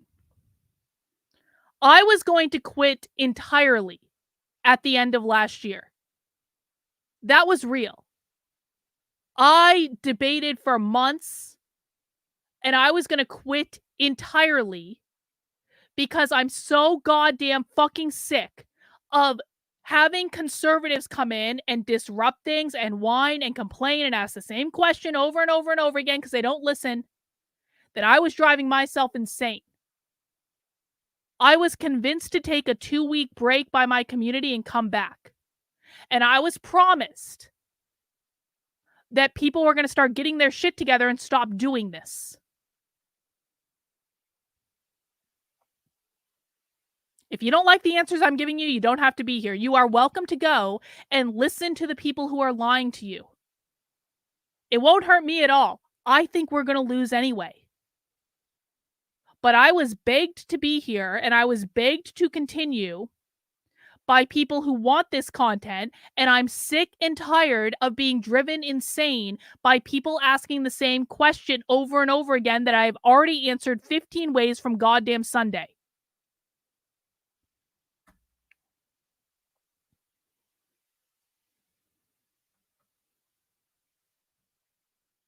Oh, conservatives absolutely come to disrupt my stream. They do it all the time. They do it all the time. The greatest enemy to the right is the right itself. It's not the left. The left doesn't care about conservatives. The left laughs at conservatives. The greatest enemy to conservatives are conservatives. How our bodies are created indicates that we are doing the right thing when we activate our pleasure centers in our body. So that's the first way. The second way I would come at it is to think about throughout time and space, the people who have called others names and the people who have been called names. Think about which side of history you want to be on inside of that, right? I'd always rather be on the side of the people who are called. I'm like, you want to call me a witch? You want to call me a hoe? You want to call me queer? You want to call me Negroid? No. Socialists don't vote for the most part. Socialists do not participate in the political process for the most part. Socialists do not believe that their revolution is going to come through. Can we hang on? Can we please focus on the presentation? Can we please? Can we please? Again, I don't mind answering questions, but again, I feel like where I'm getting a lot of basic questions from people who know better. And I wanted to watch this presentation, guys. Can we please focus on the presentation? Because I'm not even listening to this right now. And this is what I actually wanted to listen to.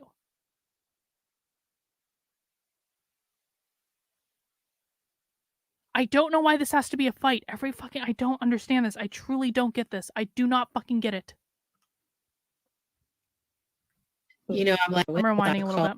We are doing the right thing when we activate our pleasure centers in our body. So that's the first way. Maybe I just need to drink more. The second way I would come at it is to think about throughout time and space, the people who have called others names and the people who have been called names. Think about which side of history you want to be on inside of that, right?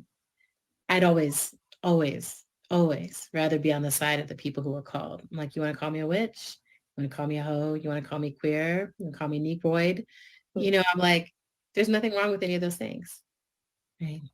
So really looking at and maybe picking an ancestor who helps to ground you in this, right? Just being like, let me just call on Josephine Baker. Let me call on Eartha Kitt. Let me call on folks who enjoyed pleasure and enjoy their bodies and enjoy their power and their time. Let me call on Audre Lorde, right?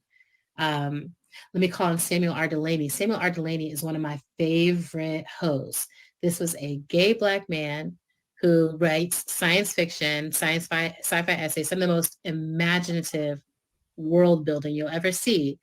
But one of my favorite pieces of writing of his is an essay in which he talks about being a hoe and how he was like, I've had thousands of lovers, like That's thousands, because I was so excessive. interested in all the different bodies and all the different sensations. And I wanted to know it all, you know? That's And, excessive. you know, you don't have to aim for thousands, but it is interesting to be like, well, what if that worldview is just wrong, right? Now, that's the second way. The third way is to think about your relationship with the people who shame you. Really go directly to that place and be like, you know, is there something that can transform in the relationship that you have, for instance, with a mother who has different values, right? A relationship that allows something else to become possible. When I wrote Pleasure Activism, I wasn't thinking about my parents. I didn't think about them reading it. I was like, squirt, squirt, squirt, nipple, nipple. You know, I definitely was not like, my mom's going to read this, you know? Mhm. But my mom did read it. And it has transformed our relationship and our conversations because she is also a person in a body. She is also a woman in a body. And it's for humans that we do this work, right? So I think there's a way to approach the conversation with those who would shame you that is like, what shaped your relationship to your body? How do you feel about your body, right? Mhm. I feel really good in my body when I'm doing these behaviors. I feel really good in my body in these consensual, positive, you know, affirming encounters, right? Mhm. Um, I think sometimes we get stuck on the judgment that's coming from people, and it's designed to control us, but really that person is telling you the story of their own control. What is controlling them, right? And I'm like, oh, that's controlling you. That's not controlling me. Do you want to talk about it? For you, Mhm. right? Did someone make you feel like a hoe for having desire? You know, I'm not taking that on for you. But is there something for you in that? And depending on the relationship you have with those folks, it could be a family therapy moment. It could unlock that there's abuse. You know, so much of people's negative orientation towards these things is in a culture of repressing desire. Mhm. You create secrecy, you create toxic loops, you create spaces where people are like, I don't know where to get my needs met. And we live in a society of rampant sexual assault of women, of children, of boys, of men, of elders, like indigenous women. It's everywhere you turn. It's very rare to meet people who have not experienced that. So much so that it's like, to say trigger, I'm like, it's all of us in some way who are touched by this epidemic, pandemic, beyondemic, right? Yeah. So I also think to notice, I'm like, oh, what's coming up? What's actually coming up? Is it rooted in pain? Can we talk about the pain instead? Can we talk about the desire to shame? Right. I took somatics. I've studied somatics for a long time, which is really a study of the body and its wholeness. And we study shame as a part of that. And one of the things we learn is that shame is designed to keep us from some of the biggest, deepest, scariest emotions. Because shame makes us feel so embarrassed that we just pop kind of back up in our heads. It's just like, oh my God, I'm so embarrassed.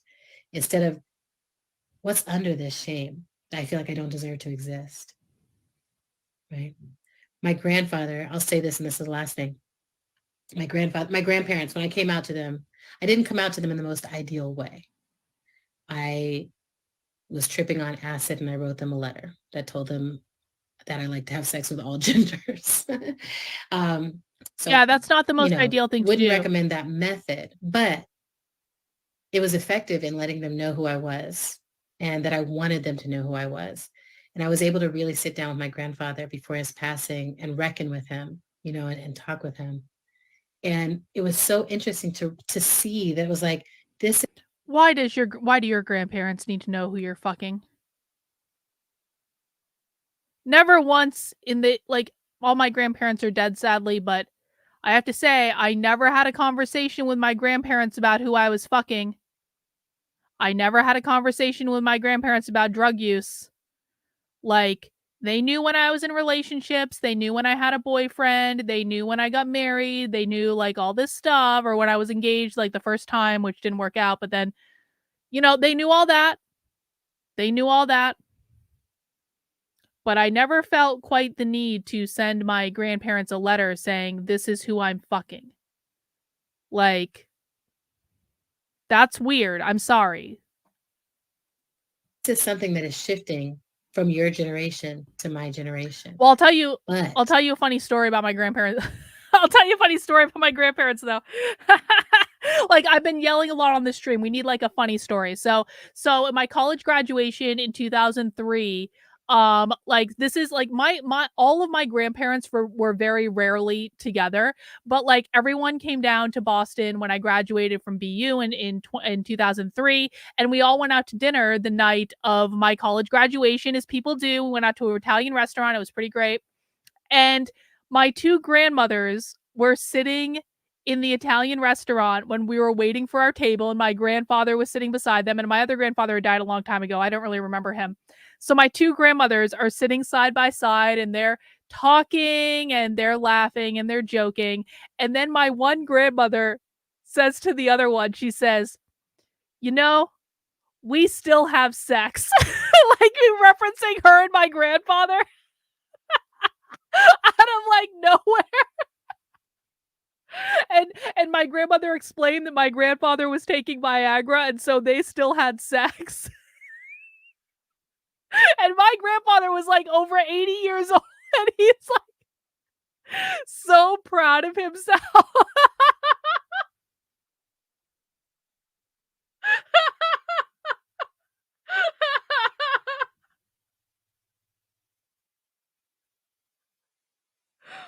I was like, oh, yo. Good for them. You know what? Good for them. My grandfather doing it until the very end,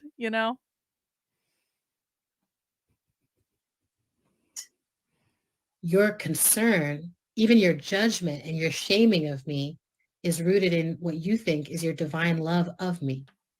You think by shaming me, you're somehow advocating to get me into heaven. And I'm like, can I receive the love that is inside of your attention? And can I set the boundaries that, you can just say, I love you. You can just say, I'm praying for you. I can, you might be trying to pray something away that's not going anywhere, but you can just say, you're praying for me, you love me. Yeah. So those are some options in the soup. Yeah, that, like, having empathy, especially for like, my parents, where they've done things that have hurted me and made me feel like I'm lesser than, like, that is something I've been trying to figure out lately, is like, how do I find ways to, humanize them and remember, like, there's still people too at the end of the day, even though they're people, and it's learned behavior, right? Like, you look at children don't care about gender. They don't care about sexuality. They don't really care how people. Well, now you're getting blocked on Twitter too, bro, because I don't want any more of this bullshit. Now you're getting blocked on Twitter too. I wasn't going to do that before, but since you're now using Twitter to try to come in and disrupt my stream again after I already told you no, I'm going to go on Twitter and block you there too. Goodbye. Look, they don't care about any of that. They're just like, can you play or not? Yeah. Like, what's up? We learn all of this other stuff that people are right or wrong, and that it's up to us to determine that. Mm-hmm. I'm always like, if you're not causing anybody harm, do your thing. And if you are causing harm and it's consensual, do your thing. You know what I mean? It's a big wide world out there. There's a lot of things, but I have had to. The UN has nothing to fucking do with this, because the 70-year mark is when the Frankfurt School set up shop at Columbia University. That has nothing to do with the UN. I do not know how this is difficult to understand. You are talking about two different fucking groups. Jesus fucking Christ. to learn that. And that feels like one of the lessons from my adulthood, is like, oh, my parents are people. And they were pretty young when they were trying to parent me and set values. So they were working from the values that they had in their 20s. I'm like, values change over time. Now in my 40s, I'm like, my values are very different than they were in my 20s. They're more radical, because I'm like, oh, I can set them more myself. And all you're saying to your parents is like, I'm setting a value for myself here. It's different from yours, but I respect you. I love you. I just have a different path. Yeah, like something a little off topic-ish, just to give some context. So at JMU, past couple of weeks, we've had a few concerning things happen. 2 weeks ago, we had a KKK affiliate group pass through and posted like leaflets. Who was the KKK just affiliate group? Hatred, just Who was that? I'm so sorry. It was outside of the community, so that happened. And then last week we had Who? LGBTQIA pamphlets on professors' doors, and what did they actually say?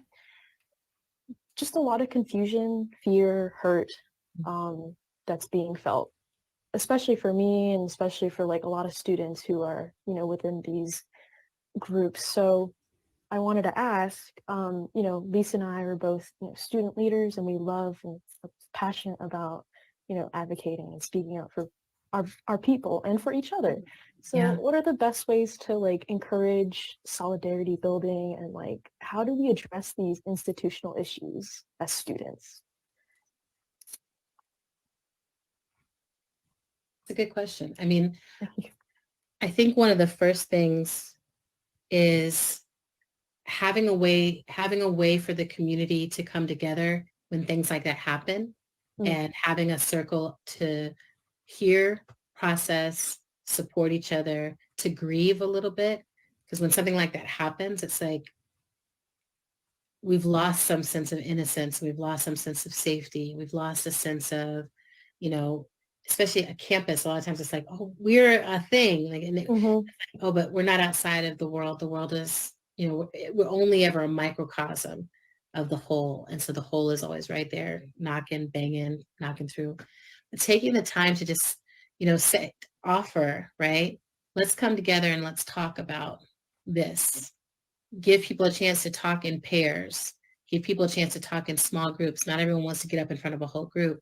But give people a chance to talk and to feel, how does it feel that the KKK feels like they can come roll through here? How does it feel that these anti-LGBTQ people think that they can come here? How have we as a community?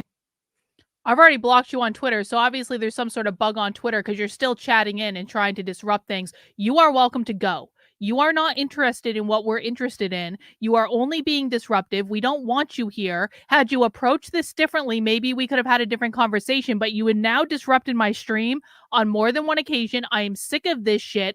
Go away. I am not interested in what you have to say.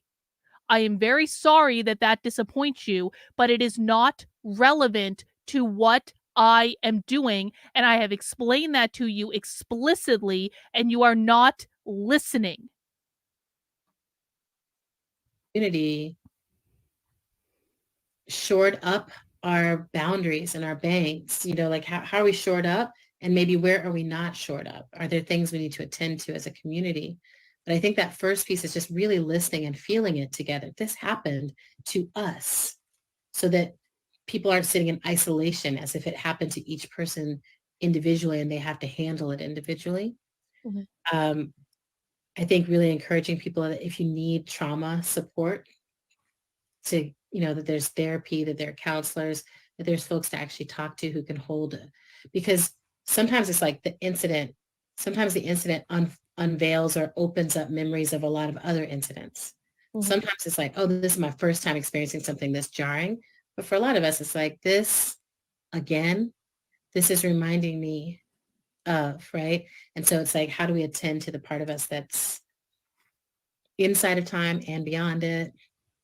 And then I think there's a real need in this time to have security culture and to talk about security culture. So probably your campus is already talking about this. Maybe all, students groups are already talking about this, but if you're not, that is a really big pragmatic thing you can do is like, if something like this happens on our campus, how are we as students developed to respond to it?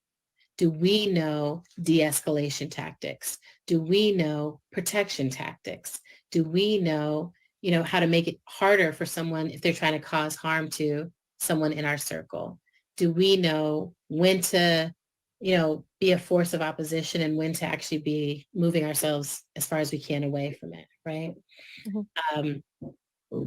I think that, we live in this weird culture now where it's like more people are getting trained in dealing with an active shooter than like an incident like this, right? Where it's like, well, this feels like a precursor to the active shooter moment.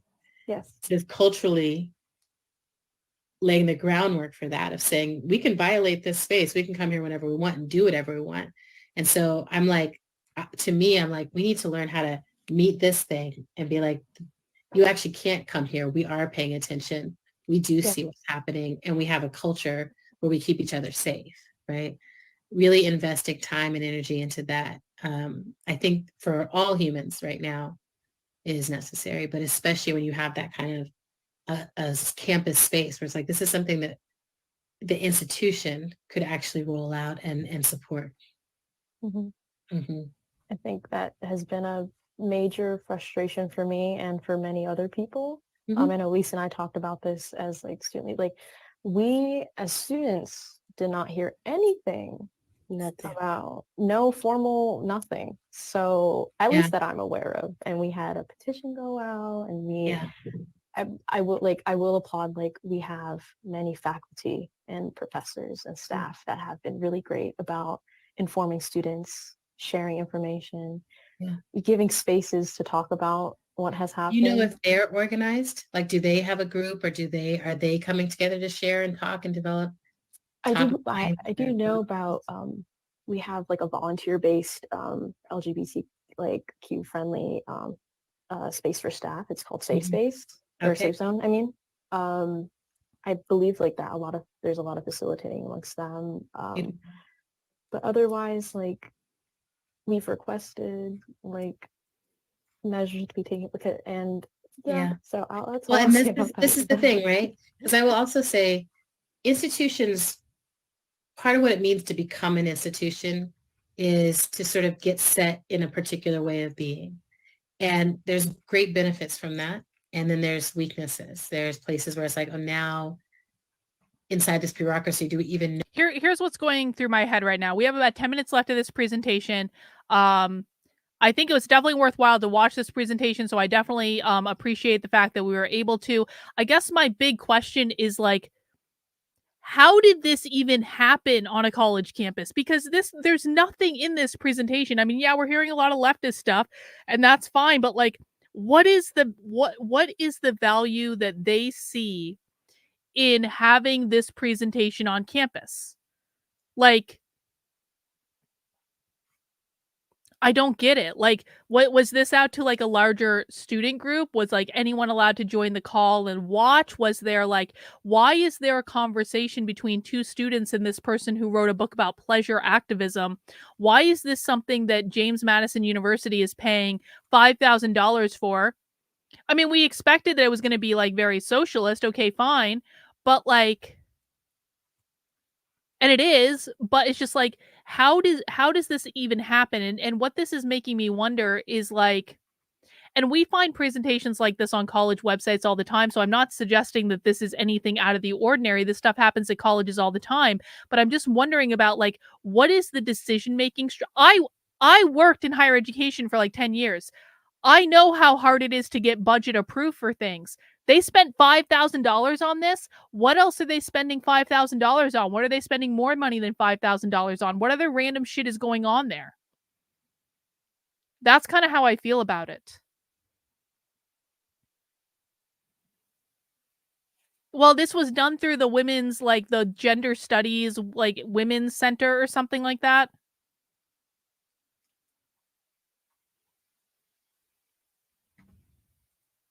know who responds to this, right? Something that you can do as a student body is you can create demands and requests Oh, there it and is. even invitations of like, we would like to know which office in the school holds this. So socialists, when they're organizing, socialists, they make a heavy emphasis on this in their trainings. They make sure people always know to create a demands list. And so anytime you're hearing about demands lists, that's coming from far left activism. Stu Studio says the JMU is working hard on getting a queer studies program. This was an all-day event with this being the keynote. Oh, that's why. Well, there are so many universities though that are launching queer studies programs or that have queer studies program. We saw we there was a school recently that I covered. Was it Bard? I think it might have been Bard. In Western Massachusetts, where Bard College, and if I'm wrong about like, there's a college in Western Massachusetts. I covered it on my Substack that is specifically creating an entire queer college within the university system. That would be an interesting little project to like come up with a list of like queer stuff. This is something we should do for the wiki, guys. This is absolutely going to go in the Unwoke wiki, but like this is something we should do for the Unwoke wiki, which is create a list of like colleges and universities that have like queer studies programs within them, even either as like a minor or a concentration or like a major or things like that. I also want to create like lists of like college websites about gender studies and stuff like that. There's a whole bunch of stuff in the University of California system that's like rather crazy. But that might be a good project at some point. Document all of this.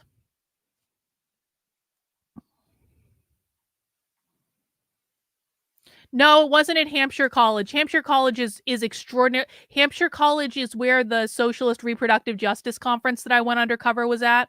But no, this was like even more west than Amherst. This is like out near Williams, I think. I'm pretty sure it was Bard College.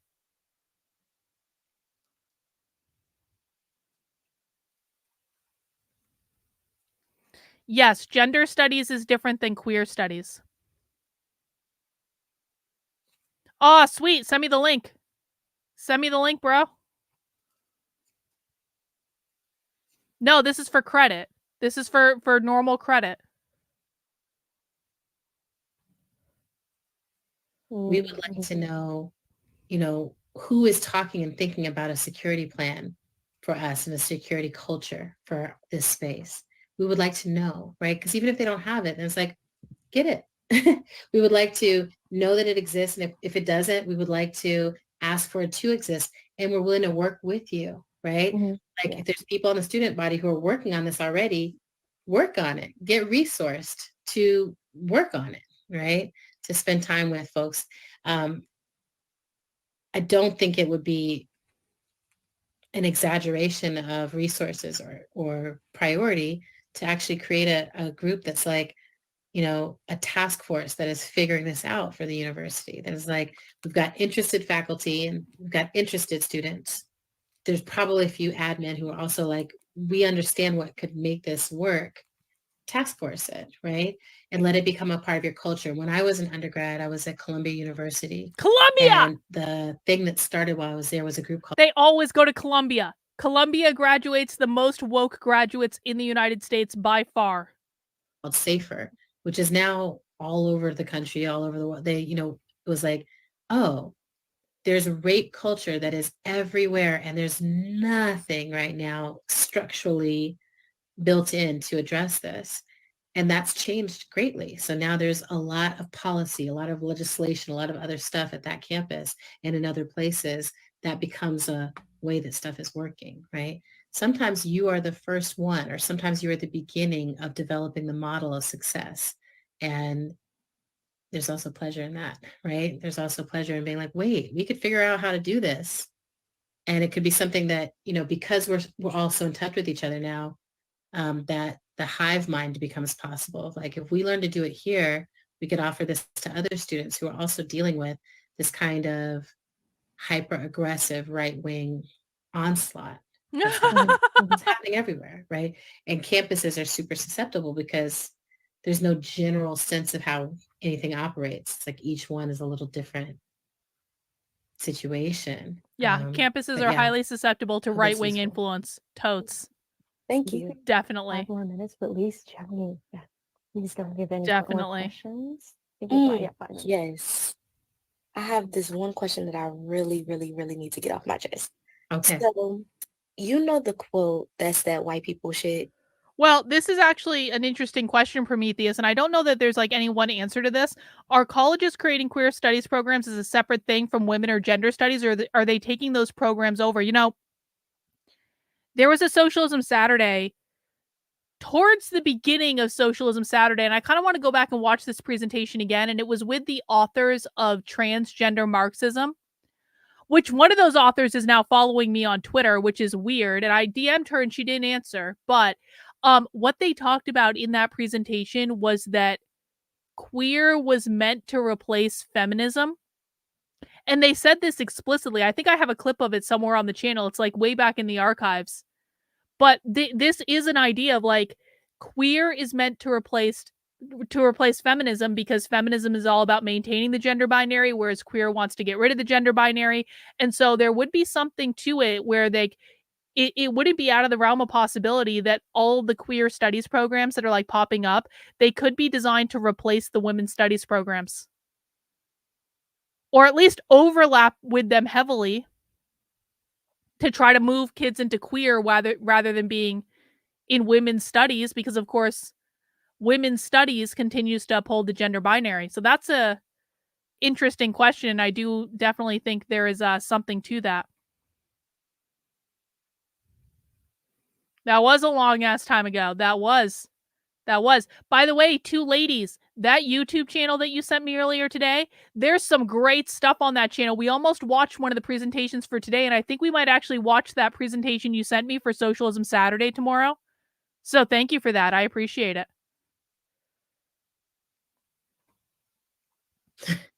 Yeah. Do you think that's jealousy from the Black community that came along after saying that white people can make mistakes and enjoy themselves in life, thoroughly living in pleasure? Because as I was reading what you were talking about and I was reading your interviews, that quote just kept coming to my mind of that's that white people shit, because they can enjoy everything in life. But when it comes to me, I have to like stop at a certain point. Like I can't say that I want to go on a hike because that's that white people shit. Why? Even though I genuinely think that I would like get pleasure from that because I like the outdoors. I like to work out and all that stuff. So yeah. I mean, one of the things that's always fascinating to me. Yeah, white I learn people a are lot preventing her from going on a hike. Sci-fi scholar Octavia Butler. One of the things she always talked about was like, anything I'm doing as a Black person is human shit. That's that human shit, right?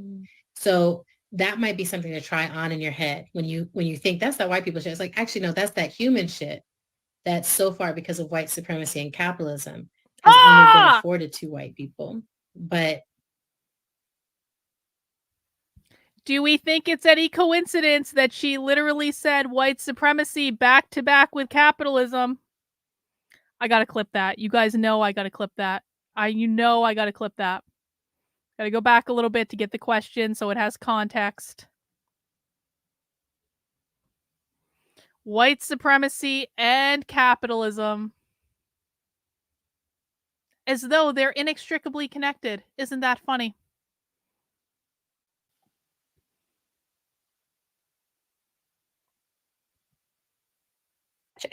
Okay. So, you know the quote, that's that white people shit?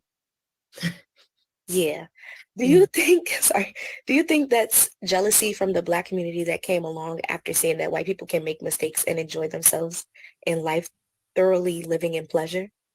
Because as I was reading what you were talking about and I was reading your interviews, that quote just kept coming to my mind of that's that white people shit, because they can enjoy everything in life.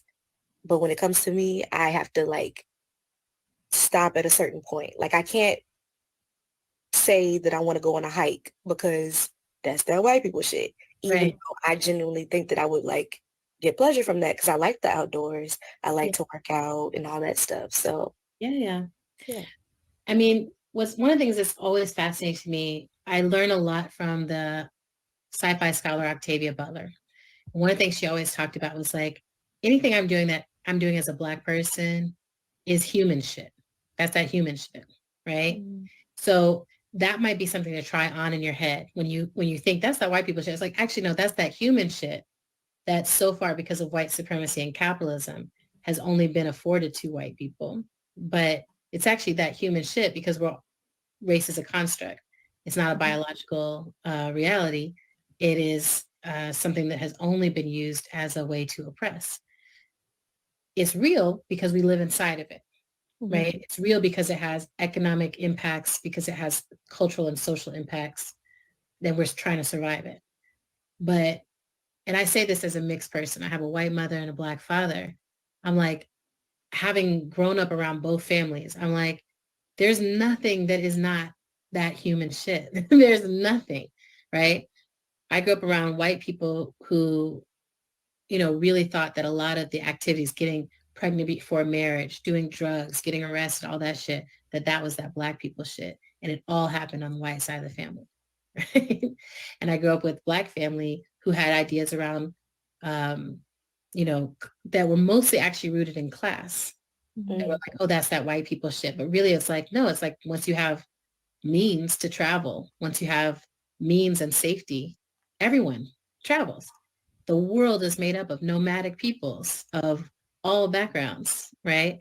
So for me, one of the reasons I have chosen to root all of my work in Black feminist like lineages is because I get really interested. Like what you just said it's so interesting to me. All right. That something like a hike, for instance, can I'm going to cut the clip there, but she just said so many, that was like one of the best clips we've ever gotten for the idea that whiteness means capitalism and that white privilege is the idea of being a beneficiary of capitalism. I mean, she said that like race is a social construct, like people who have whiteness have the means to do more, etc., etc., etc., etc., etc. It's not about race, guys. She said flat out, race is a social construct. It's about, she said it was about class. She said it was about resources. That's all about capitalism. That's about private property ownership. That was absolutely beautiful. Everything in that clip was just like beautiful and perfect. And also, I'm going to tell you this too. So for people who are always like and asking me the question that I hope no one will ever ask me again, Carlin, do they really know it's about capitalism? Do they really know? Do they really know? Are you sure they know? Because really, I think it's about race. And so are you sure they all know it's about capitalism? What you just saw there was a true believer, because she's a true believer, teaching the students that this is not about the color of your skin, this is about capitalism. You literally just witnessed how they teach the students that it's about capitalism. You all saw it. That's how it happens, where they start to use white supremacy and capitalism as interchangeable. This is not like a lesson. There is no lesson. There is no lesson that says, guys, white supremacy really means capitalism for reason X, Y, B, and Z. That's not how it's done. How it's done is exactly what you just saw, where you have a student saying, I feel uncomfortable because I've always learned that Black people don't do X, Y, B, and Z. And then you have a true believer socialist who comes in and is like, this is because of white supremacy and capitalism. And this isn't about race because race is a social construct. It's really about class and it's about resources and it's about private property. That's really what it's about. It's about capitalism. That's what we all just saw. Do you guys see what I'm saying? Am I making this up? Do you guys see what I'm saying? Exactly, Maldi. That's how they learn the language. Right there. You just saw it. That's how they learn the language. It's not some big booming voice from the sky. It's not some meeting that they have where they disseminate all the secret definitions. That's not what it is. It's that they just use it in contexts like this over and over and over and over and over and over and over again to teach people contextual clues that they get in academia, but not really anywhere else. The language is contextual. That's exactly right. That's why we spend so much time watching this stuff. The language is contextual. You understand what the meaning of the language is by listening to it in context over and over and over and over and over again.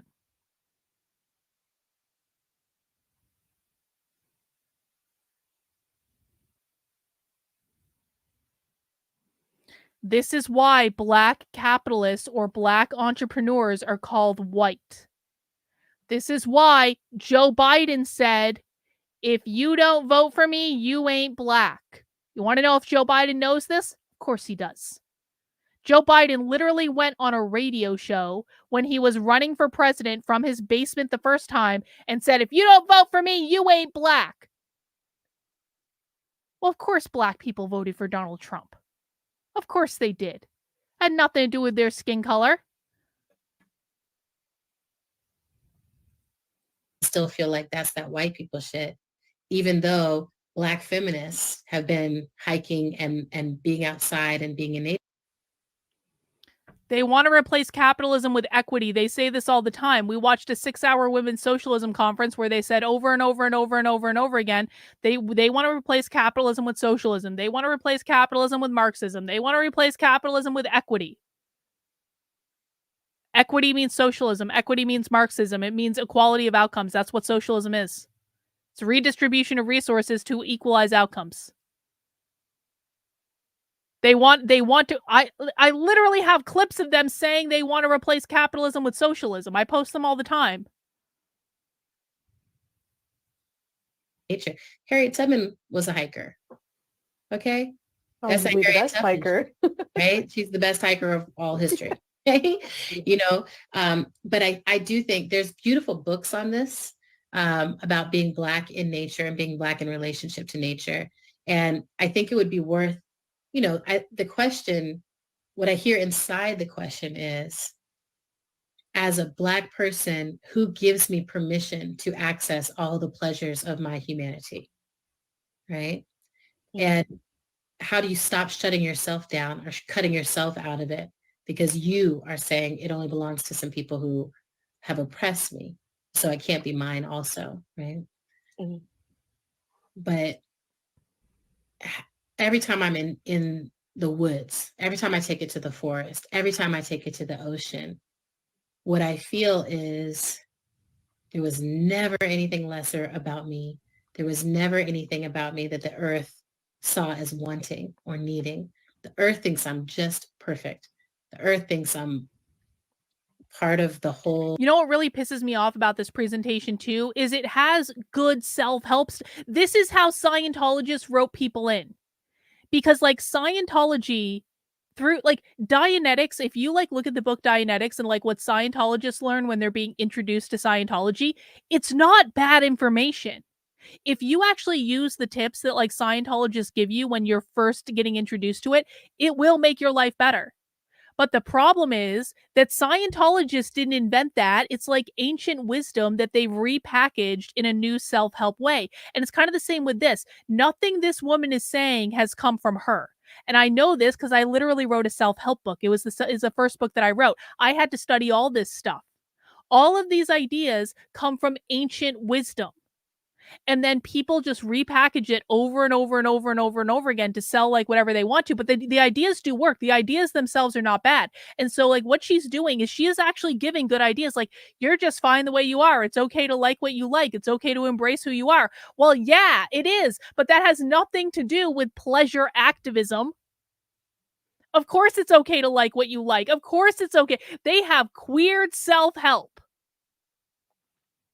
They have queered self-help to destroy it. Self-help is not inherently bad. It's when it's like with great power comes great responsibility. Anyway, let's finish this up, guys. We got 4 more minutes to go. We're almost there.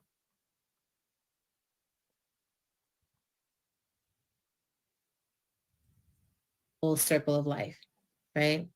And it's really good for my system to remember that and bring that back into a world which doesn't see things that way, which tries to diminish me.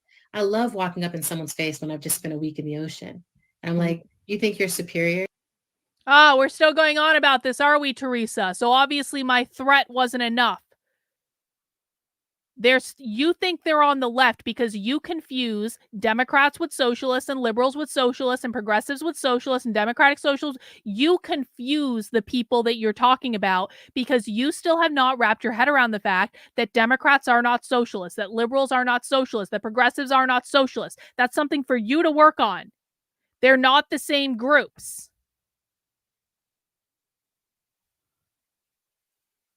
To me, the child of the ocean, Mhm. bring it. Come on. Let's see what you have. It cannot even touch the depth of my experience, right? And I was very intentional with pleasure activism to include almost all Black and Brown writers, right? Almost every single person in that book is a Black writer, Brown writer, Latinx writer.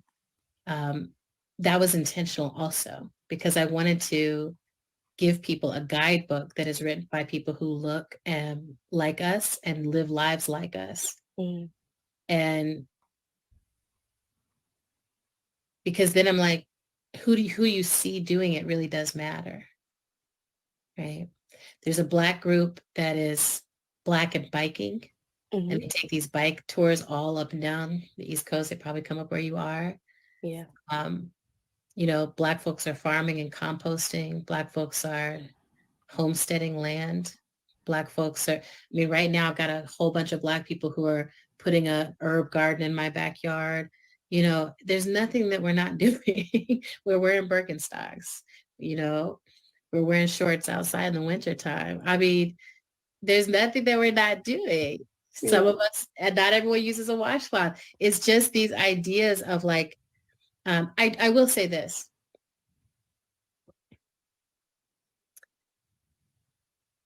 I don't ever think that there's jealousy in the way that we understand jealousy.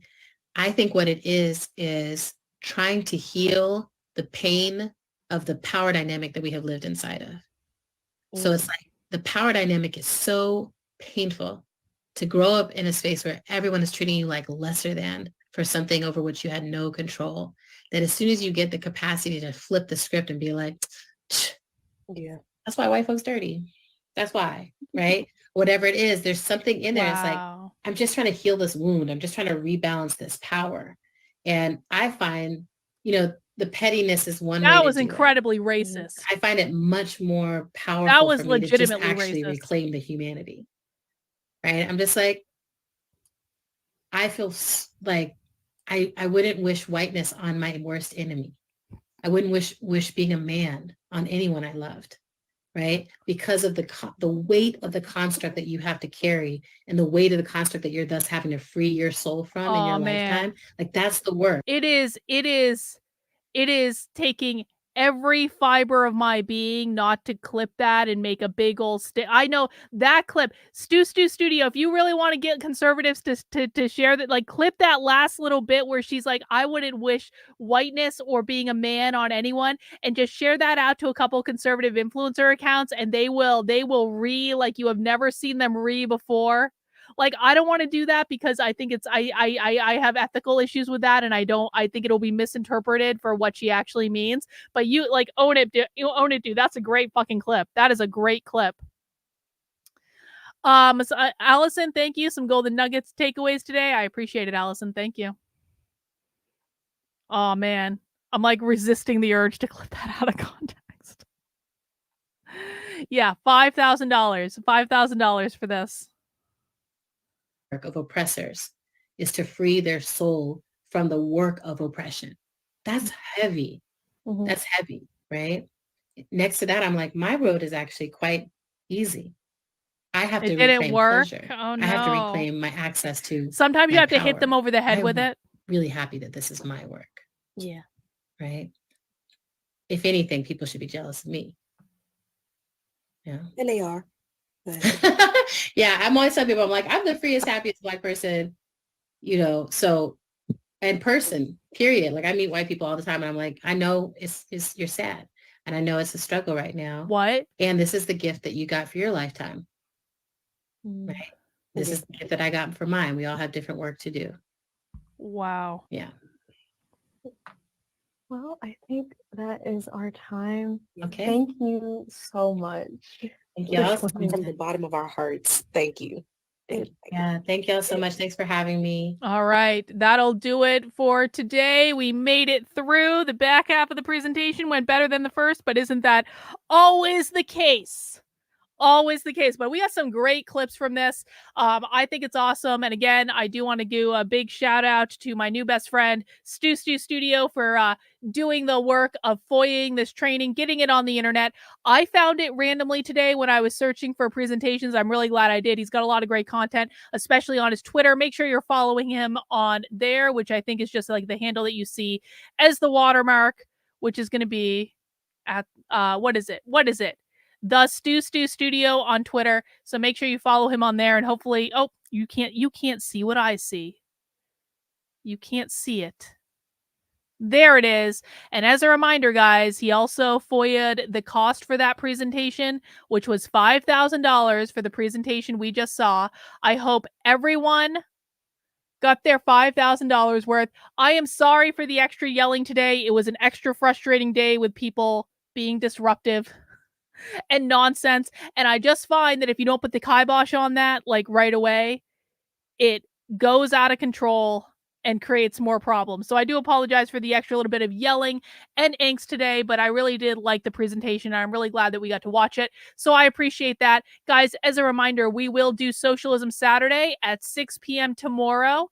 And I've got a couple of presentations from a channel that two ladies sent me. That actually looks really promising. Actually, it's like, do you know what they sent me? They sent me like a leftist Jewish activist organization, which is going to be both, like, I'm going to be interested to watch that because it's like, I think they're like a pro-Hamas Jewish organization because it's like they're in favor of the revolution, and they were also talking about like online white supremacy culture. So it's going to be like, I think, an interesting thing. So we'll watch that tomorrow at 6 p.m. for Socialism Saturday. And of course, do please mount the like button on the way out the door and subscribe to the Substack, all that stuff. That's all I have. Happy Friday. We made it. I'm going to crack open that lemon meringue pie beer right now that no one wanted me to drink. But I do appreciate it, guys. I'll be back tomorrow at 6 p.m. Take care. I'll be on... Well, I'll post about it on Twitter. I'm going to be on a radio show. I'm going to be on Sonny Johnson's radio show at 2 p.m. tomorrow. That's on Sirius. So if anyone watches Sonny, I will be on the show at 2 p.m. tomorrow, or listens to the show, rather, the radio show. I will be on the radio, the Sirius radio at 2 p.m. tomorrow, and I will post about that. And yeah, that's all I got, guys. Take care. Have a good night. We'll see you soon.